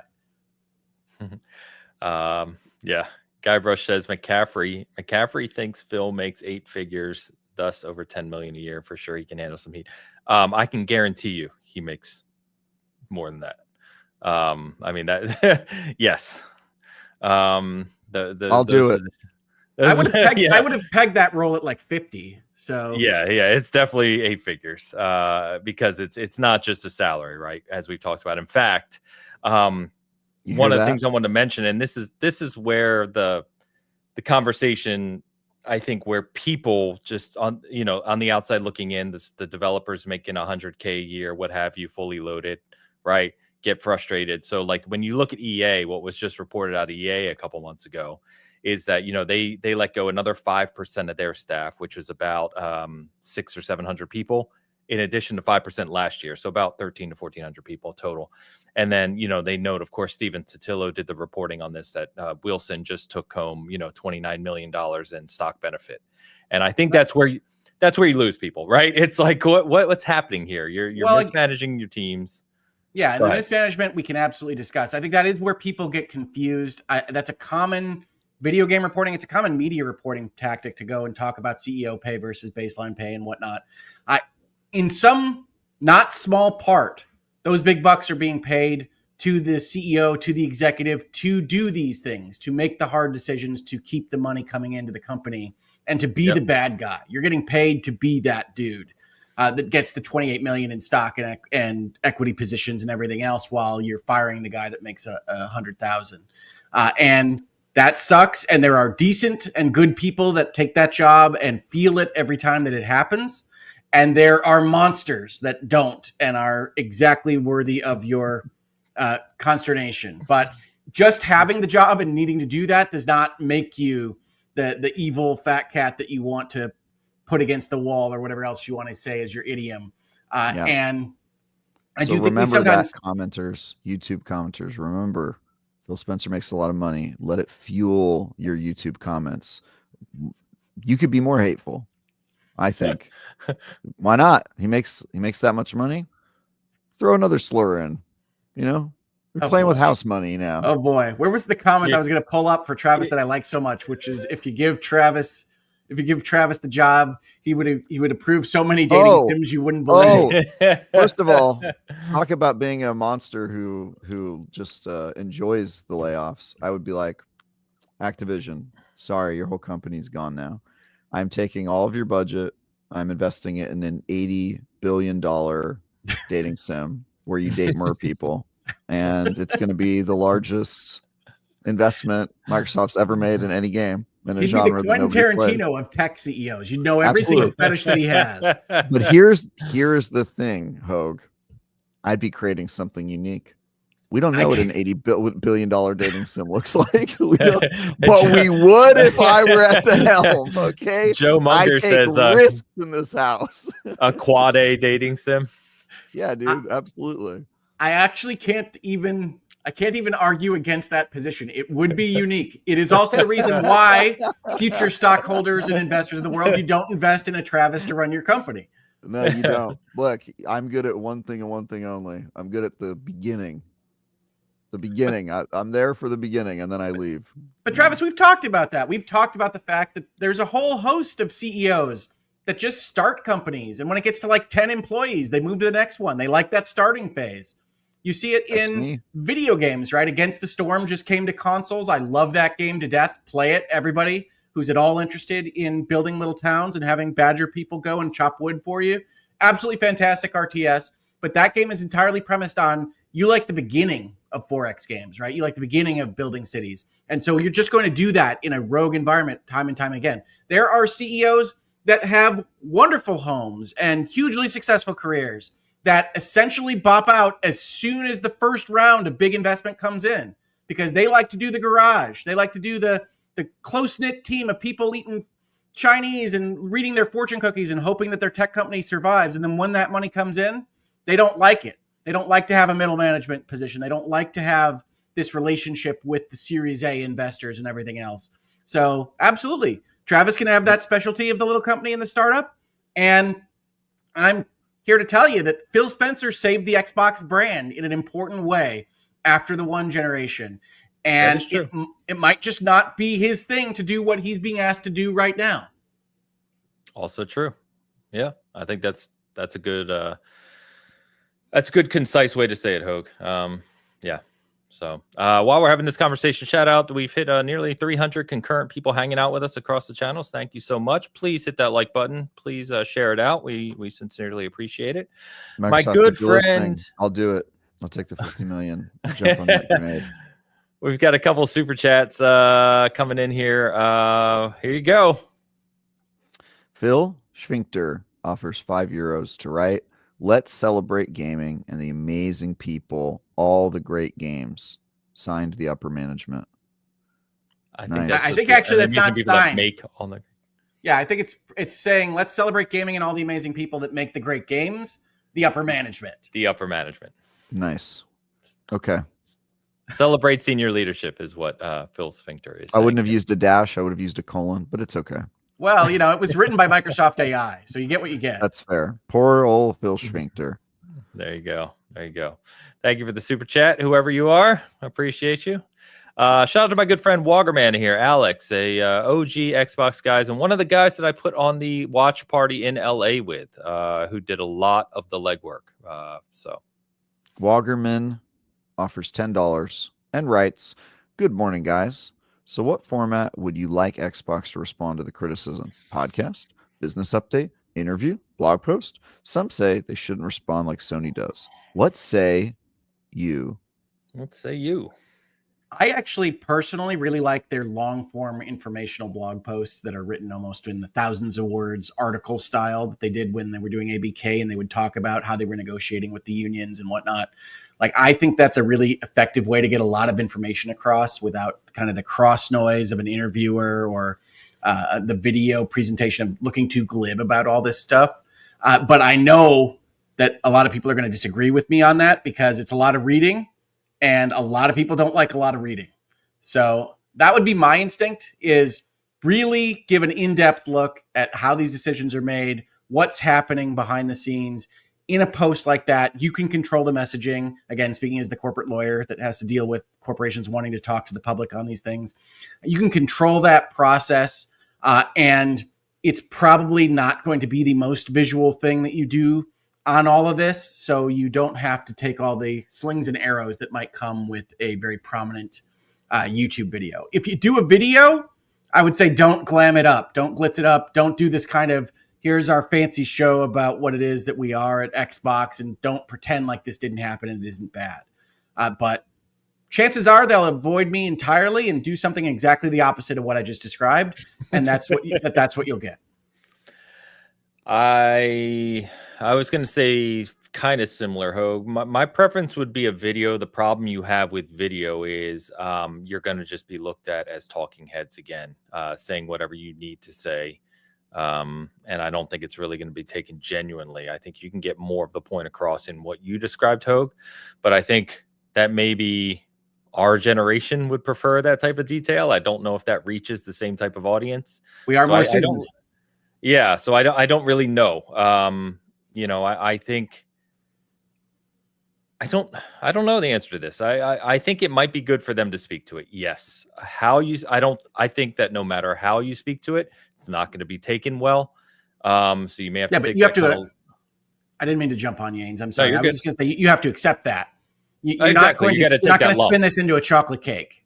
Agree. You got to take that lump. That's exactly what I was going to say. So I think you need to do it, and I think you need to be honest first of all, and be truthful about what's happening, what's going to happen as far as they know. Again, we don't really know the ins and outs of what happened here in terms of what Phil was directed to do, or Satya or Amy or whoever else came down. So, but I do think you need to do it in some form. And I think that. Oh, okay. Let's have that conversation, because the one thing I was going to agree with here was the assumption that a statement or some kind would be made on this. And I say the thing that you don't want to have happen is that this pops up again during your financial reporting in the next quarter, and it's just a talk to investors, because that'll look bad. It'll reignite a discussion that would have been tapering down over the last 3 months, and you're going to be much worse off than if you do something to control the messaging right now. So why shouldn't they say something, Travis?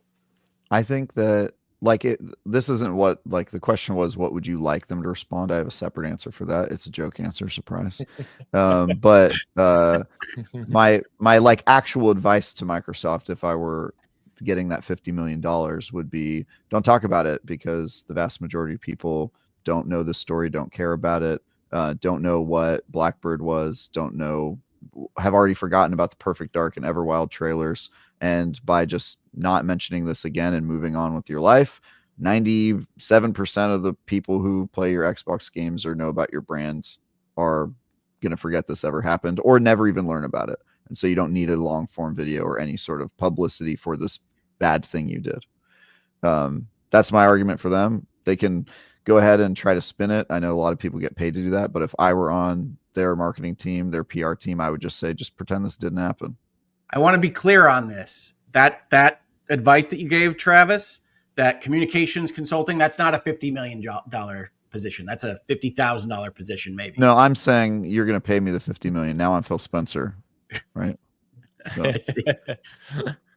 But yeah, your point. that would be my actual advice to them. What do I think? How would I like them to respond? You guys know the old black and white movie of Hunchback of Notre Dame? No. You know that scene where he's on the wheel and it's spinning and everybody's throwing stuff at him. And you guys haven't seen that movie? It's like I can envision this, but no. I know what you're talking about. There's like a really famous like torture scene. He's like in the town square. He's like spinning on a wheel and everybody's throwing stuff at him. He's like, I want to see that happen to Phil Spencer. And I want everybody to be reminded before it happens that he makes $50 million a year so they won't feel bad. What do you guys think? Again, I obviously have a lot of strong statements about Phil's role in this, but I really don't think that that's where the buck stops on any of this. That's interesting. Elaborate. Well, he already has. I have talked at length about this, but I do think that Phil is a communication conduit that has failed, and he's failed in his keeping of the production pipeline, understanding what is necessary at this company. But ultimately, this decision does not appear to be a Phil Spencer decision. It appears to be a Satya Amy board decision. I agree. It is very clear from the data we have that Phil Spencer was not in charge here. I think, and I think I don't know that that's anybody's fault, but I still would like him to pay publicly. And you just want to throw rotting vegetables at Phil Spencer for the heck. And if you're not on my side hook, you're going to be on the wheel right next to him. So get with it or get yours. I don't think Ains, I might have to spin up a wheel for you. Are you with me, buddy? You gonna? I'll hop on a wheel. You can throw crap at me. I don't care. Okay. You're not even doing it out of principle. You just want it. It's fetish. I get it. Yeah, you can throw stuff at me. I don't. Whatever. Cool. It's fine. I'll take the blame. It's all my fault. And suddenly, that $80 billion dating sim has a central thesis.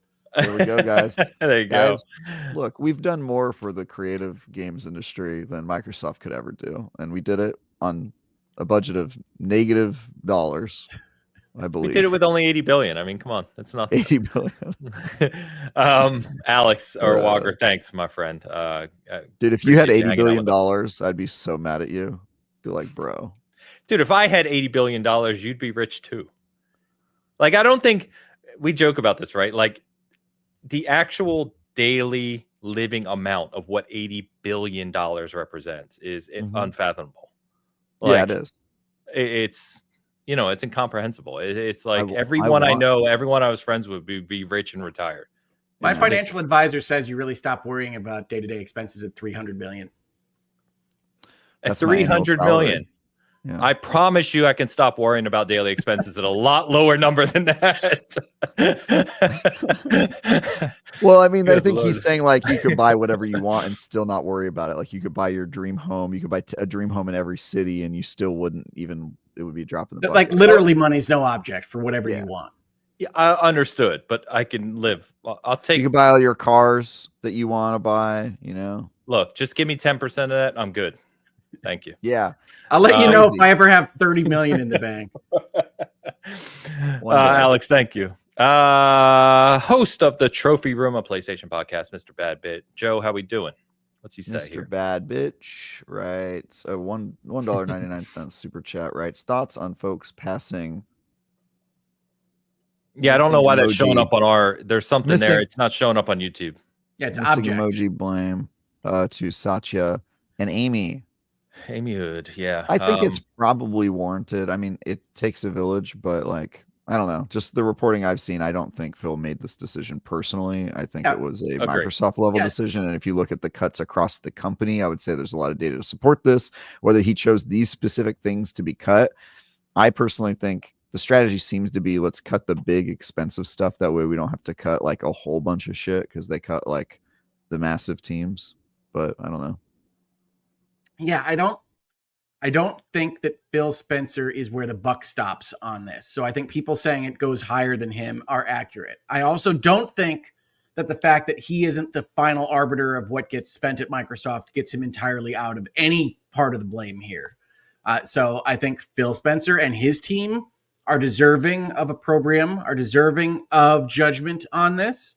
And I think Satya and the board and Amy Hood and the rest should be looked at askance as well. But Microsoft has more going on than just making games. So there's a lot of people with a lot of fingers in this pie, unfortunately. Yeah, and I think you guys have covered it. I think we've kind of covered Joe's question here at length. But yeah, I definitely feel not just making this decision unilaterally, right? This was a Microsoft cut of their entire company, a reduction in force in that sense, and this is just a piece of it. You just don't know exactly how his input was used as part of this process. Presumably, Satya Nadella is not going line by line through the people making video games for his company. He's asking Phil to do that in part. And so he may or may not be responsible for as Travis put it, the specific cuts made here. But either way, the communications pathway is broken. That's the big takeaway that I have from all this. Surprise, surprise. When you have enough employees to be a middle-sized country, you have bureaucracy problems. It's weird. It's this weird phenomenon. But you also have to be honest about what you can do, right? Like, I'm not saying that Phil Spencer is a Superman that should be able to talk to however many thousands of people he has directly below him, but he also has to know if his pipeline is failing, if his communication pathways are breaking down, that he needs an extra person below him, or 2 or 3 or 4, and get that infrastructure set up so that you don't have people saying, I don't know what the heck's going on, I'm leaving the company, at the senior leadership levels across his company for one of these. Like, there's a reason this one feels especially bad as a layoff at Microsoft, and it's because there are these aspects of it that indicate a much bigger issue with Xbox gaming as a subdivision of Microsoft proper. Okay. Yeah, I think that out of everything we've discussed, I think that is the thing that concerns me the most, Hogue, because as Microsoft and these other major corporations that we've talked about drive into the AI space and do all these investments to Travis's point, what's going to return, right? Give you the biggest return. It makes me feel like this is not the last time we're having this conversation about Xbox, right? I think this is going to be a continual thing, and it has been a continual thing for the past few years, as we've demonstrated. So I think that's what concerns me the most. And I think you're right. I think, at least in my experience, what typically happens in these cases, obviously the buck stops with Satya, right? And the board and what he's directed to do from an investment portfolio perspective for the larger company. But he probably went to Phil as the head of the gaming division and said, here's your expense reduction target. You have to hit it. And that's it. And Phil took a look choose at the big unannounced stuff for the stuff that's not out yet, like exactly all the most expensive shit, rather than hit. Here's a big investment teams. that's unproven. And we've got to do what we've got to do. And I mean, if you're Phil and you're looking at like 2 plans, and one is like you removing 50 small teams and cutting middle-sized teams and that sort of stuff so that you can keep these the compulsions, the double fines. Exactly. Or you just get rid of like 2 or 3 of the big ones and call it a day. I think it's probably a no-brainer. Yeah, and I don't want to get into the weeds here, right? But like Initiative, right? The studio was set up in 2018. They've been running for 7 years. They haven't delivered a game. The project's in trouble. That studio location is Santa Monica, California. You're looking at line items that you can get rid of. Sorry, but that's a clear expensive place to make games. Yeah.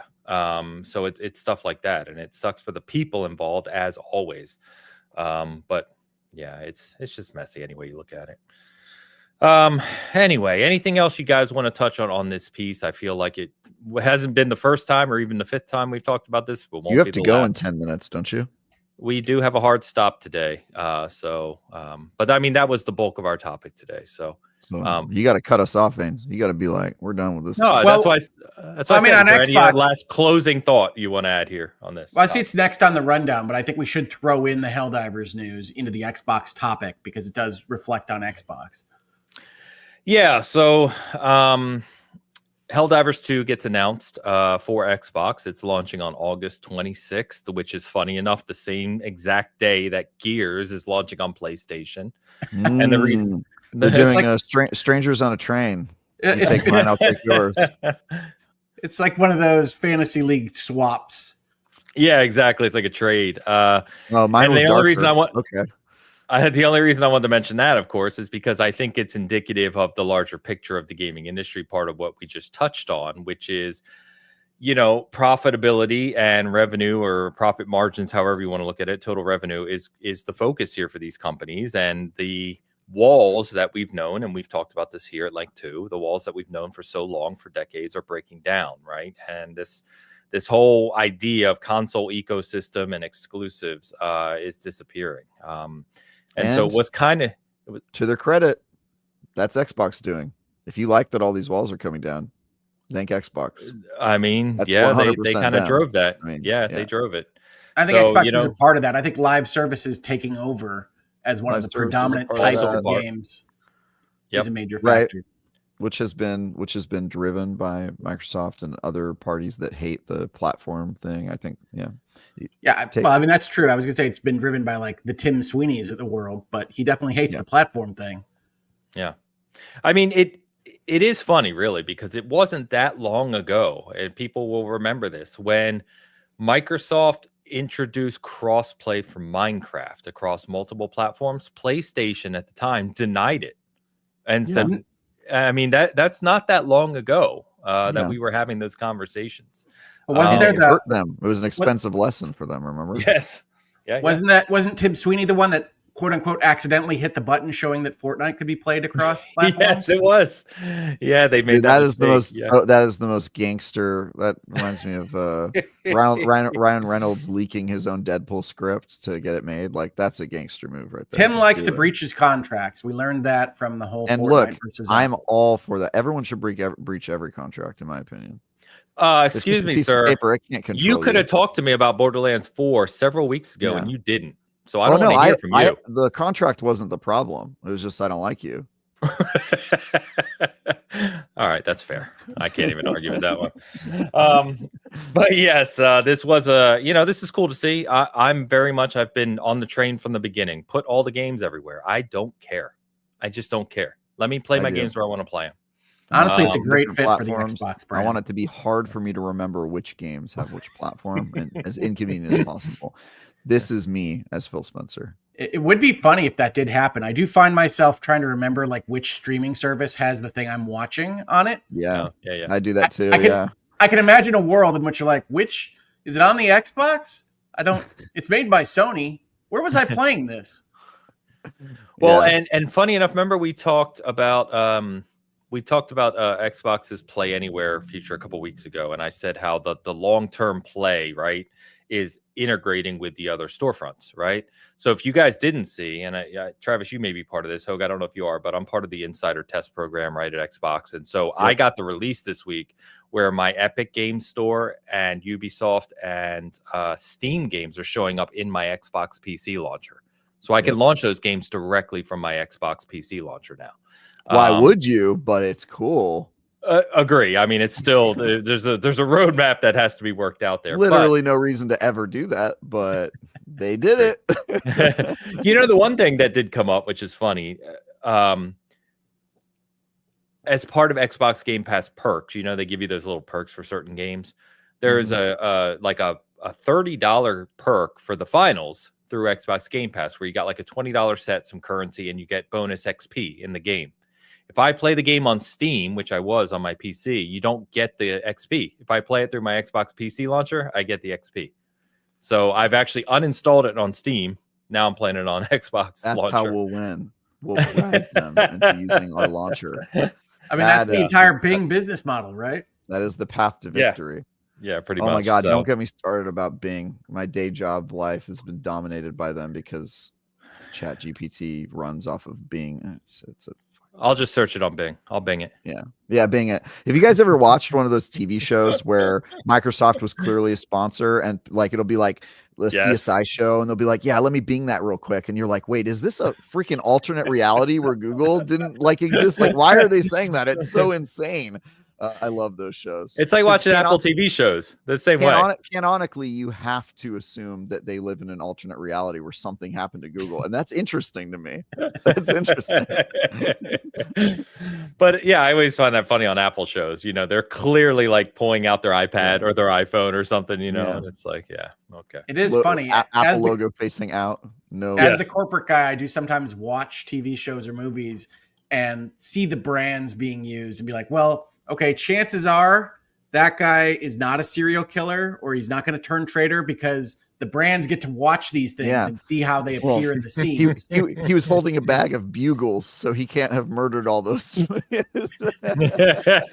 there's some truth to that, right? And the way I watch that is like, okay, so the IP holder definitely would have been given this script and given the dailies or whatever. So I don't think that this plot can go that direction, and especially when they're trying to head fake you. By the way, commenters, viewers, you can apply that same logic in real life. If somebody's holding a can of Coca-Cola with the label out, you can trust them. Get into their van. They are on the team. Oh, boy. But yes, anyway, to close out where we started this. So Helldivers 2 on Xbox, Gears on PlayStation. Everyone's playing. Happy family. Play your shooter where you want to play it and play with your friends. I like it. I think it's cool. Helldivers, obviously a very big success for the studio and for PlayStation. So this is cool to see, man. Love it. What I don't love, guys, they're shutting down Anthem. I heard. Like they forgot they were running it. I thought Anthem was shut down years ago. I had no idea I could still boot up your Anthem. Face. So did EA. Like there was a tweet. EA was like, did we leave those servers on? There was a tweet just before this announcement that was like, I don't know that EA knows that they have their Anthem servers on. And if they did, they'd probably turn them off. And then like EA announces it 2 days later after this tweet went viral. It's like, did they actually remind EA that they had the servers on? I really, because Mark Dara started playing it for research because he was doing a video form about Anthem and what happened with it at BioWare, which took off, right? I think that was his tweet, yeah. Yeah, it was Mark Dara, who's been on this show, who we've talked about Anthem with. And it got big. And a day later, to your point, they're like, oh, by the way, we're shutting down the Anthem servers. And I was like, that was, are you serious? EA was driving to like Oregon and they were like, wait, did I leave the stove on? And then they got a call from like the house cleaner and the house cleaner was like, yeah, you did. Don't worry. I turned it off for you. And they were like, thank God. So I'm actually mad about this, guys.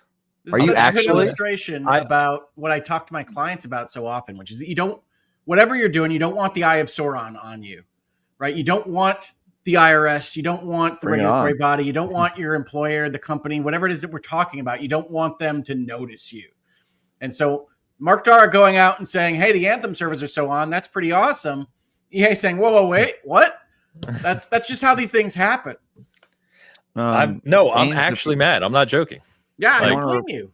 If you want a replacement, you could read Anthem by Ayn Rand. No, I'm good. Okay. But I really, seriously, I log into Anthem and I do play Anthem once in a while just for fun because I like the game. And when you log into that game, you literally can get in groups and do missions. There's people on the servers every time I've logged in. Yes, you absolutely can. I do it. Not anymore. It's down. No, it doesn't. It's not down. It's not down until January. It's not down until January. Wow, okay. All right. January 12th. But it does remove out of EA Play, which is also Game Pass, next month in August. So it was part of Game Pass up until now. EA Play is part of Game Pass. So yes. Oh my God. What a scarlet letter. Dude, I literally installed it on my PC like 6 months ago and played it. And I know we make fun of Anthem, but like out of the numbers of games didn't work out, that aren't great. Anthem is on the higher end of things that were pretty Anthem's cool. Anthem's problem was that their creators did not believe in it and canceled it I truly believe if they would have stuck with it and like doubled down or had a plan for live service, that They game had a 2.0 plan. They just never did it. Yeah, The but 2.0 the plan came way too late. They didn't. They hadn't Oh, I agree. started. They hadn't started making that content by the time Anthem launched because they were going way too last minute with all the stuff they were fixing and getting ready. So like, the Anthem is like a used as a benchmark in the live service games as a service industry, as this is why you have to have a plan and be willing to survive a potential year to 18 months of like bad game, because that's how you get to victory. I mean, almost every single live service game was bad for a period of time. Because I get all this Skull and Bones, and poor Ains didn't get his Anthem. That is a crazy thing, but it's true, right? Skull and Bones. Skull and Bones is now going to outlive Anthem. Oh, it already did. Yeah. Well, I mean, technically, yeah. I think Anthem was it was at least a year, right, when they officially they did updates, they did additions, they did the one big update which was called the Cataclysm, I think. The Blue Skies update. I think it was Cataclysm with the storms and the giant things and stuff. And then they announced their 2.0 rework, as we all remember, and everyone was pumped that I play with, of course, because we love the game. And it was like, oh my God, they're going to fix the loot. You know, all the things that we had been talking about they should do for the game. And then you guys remember they come out and be like, yeah, we're not only not doing 2.0, we're shutting the whole game down. It's like, what? Yeah. Literally, I think they could have been No Man's Sky. They would have stuck with it. Yeah, I've ranted about Anthem too much on this show. That's the difference, right? That's the difference. Yeah, we got to cut you off, Ains. You got to leave. Yeah, I do have to leave. It's actually my wife's birthday. We're getting ready to go out. So nice. Okay. Tell her I say hello. It's been a while. I do have one super chat to grab, and then we got. We have a couple things to comment on here. So, Cherry, 29-month member on the Hogue side of the house. Cherry, thank you very much for supporting our good friend, thank you, Cherry, the lawman, and our good friend Sid. Sid, hope you're well, my friend. Siddharth Shishokar, 400 rupees, writes, just to add, AI push is real, much more real and quicker than most people realize. Still, I suspect this wipeout has something to do with them reorienting their internal workflows for cost cutting by heavily leveraging these. I think that's right. I think that's certainly what Wall Street is reporting. Yeah, all signs point to yes. Yeah, and again, I said in the chat, it's not just Microsoft. This is major industry wide. So yeah, it's a weird time, honestly. So Sid, thank you very much. Good to hear from you. Hope you're well. Hope you're still enjoying the gaming. And hope you're playing some Anthem, of course. But yes, Anthem's shutting down, my boys. So shutting down in January. No, all jokes aside, I may do like a charity stream over Christmas break, playing some Anthem. We got to do it. That sounds fun. Pour one out for it. I'll do a charity reading of Ayn Rand's Anthem at the same time. You can read it while I'm playing. We'll post stream. Yeah. You have to only play music that are anthems. Oh, that's good. I like that. I will accept national anthems. I will also accept anthems. Yes, I will also accept rock anthems, ballads that are particularly anthemic. Okay. Rock anthems. All right, you guys are getting a lot of winds of change. I can warn you ahead of time here. Oh yeah. That's a very deep cut for people who don't listen to music from the last 4 decades. Anyway, it's been a good conversation, guys. Yes, I do have to run a little early today, so we're going to cut this one off at the knees here at the 2-hour mark. But great conversation today. Great chat turnout. Thank you so much. As we said, please share this out if you enjoy the conversation. I hope that we were able to offer some thoughts and insight that you may not get elsewhere. I think that's one of the things we do really well here between the 3 of our combined experiences in different industries and careers. So, I wish all the developers the best. I wish your brother the best, Hogue. And, it's still sad to see. So I hope all these, especially all these veterans, people with tremendous amounts of talent, land on their feet and do something they truly love where they're appreciated. So that's how I'll close that out. On the season gaming side of the house, I don't have a whole ton to mention. We have a couple follow-ups we're still doing, closing out like Summer Game Fest coverage. We still have, there's so much. So there's still a couple things we're covering. And as Travis said, the Dune Awakening stuff took a long time. Steve has played that extensively. And so he's written all sorts of thoughts on that. That'll go live tomorrow or Tuesday as well. So you can check that out if you're into Dune. Other than that, I'll pass it to you guys. Travis, I'll start with you this week. You want to show me your wares? Oh yeah, damn it! I always forget. Sorry. Yeah. Okay, so I'll show you my wares. This week I recorded a Borderlands 4 Q&A where people asked me questions about Borderlands 4, and I answered them to the best of my ability. I hope they were polite. Some of them were. That was with me. That was with me and Ryan McCaffrey. You can watch that. Other than that, I'm fully ghost, working on some reviews, working on some previews that I'll be able to talk about in the future at some point. So that's me. And you won't be here next week. And I will not be here next week. I'm doing some stuff. We will be here. We'll probably have a guest with Hogan I, so we'll cross that bridge. Great. And with that, Richard, show me your wares. Will do. Yes. I have not made any videos from my channel this past week. I really wanted to make a video on the Xbox situation. I may wind up doing that this coming week. Honestly, as I said, as part of this show, it's been a little bit difficult for me to actually get through and try to give the analysis as best I can. But you can keep an eye out for Virtual Legality on that score this week if I do that. Otherwise, I'm on the upcoming episode of Constellation for Last Stand Media, which I think goes live tomorrow. So you can check out our conversations there. We taped that on the 4th of July for you all. So I've been working, just not doing a lot of separate content on my channel. All right. That's all I got. Fair enough. All right, chat. You've been awesome today. Thank you as always. Love this community. And we will, Hogan and I will see you next week with a guest. And then Travis, we'll see you in a couple weeks with Donkey Kong. Hell yeah. Donkey Kong will be on the show? Donkey Kong, yes. Yeah. Yeah, the real Donkey Kong. He's very old. You're going to have to bear with him. I'm going to fanboy so hard if Donkey Kong's here. He's more like Cranky Kong nowadays, but whatever. Oh. But anyway, everyone have a great week of gaming. Thank you as always, and we will see you next week. Till then.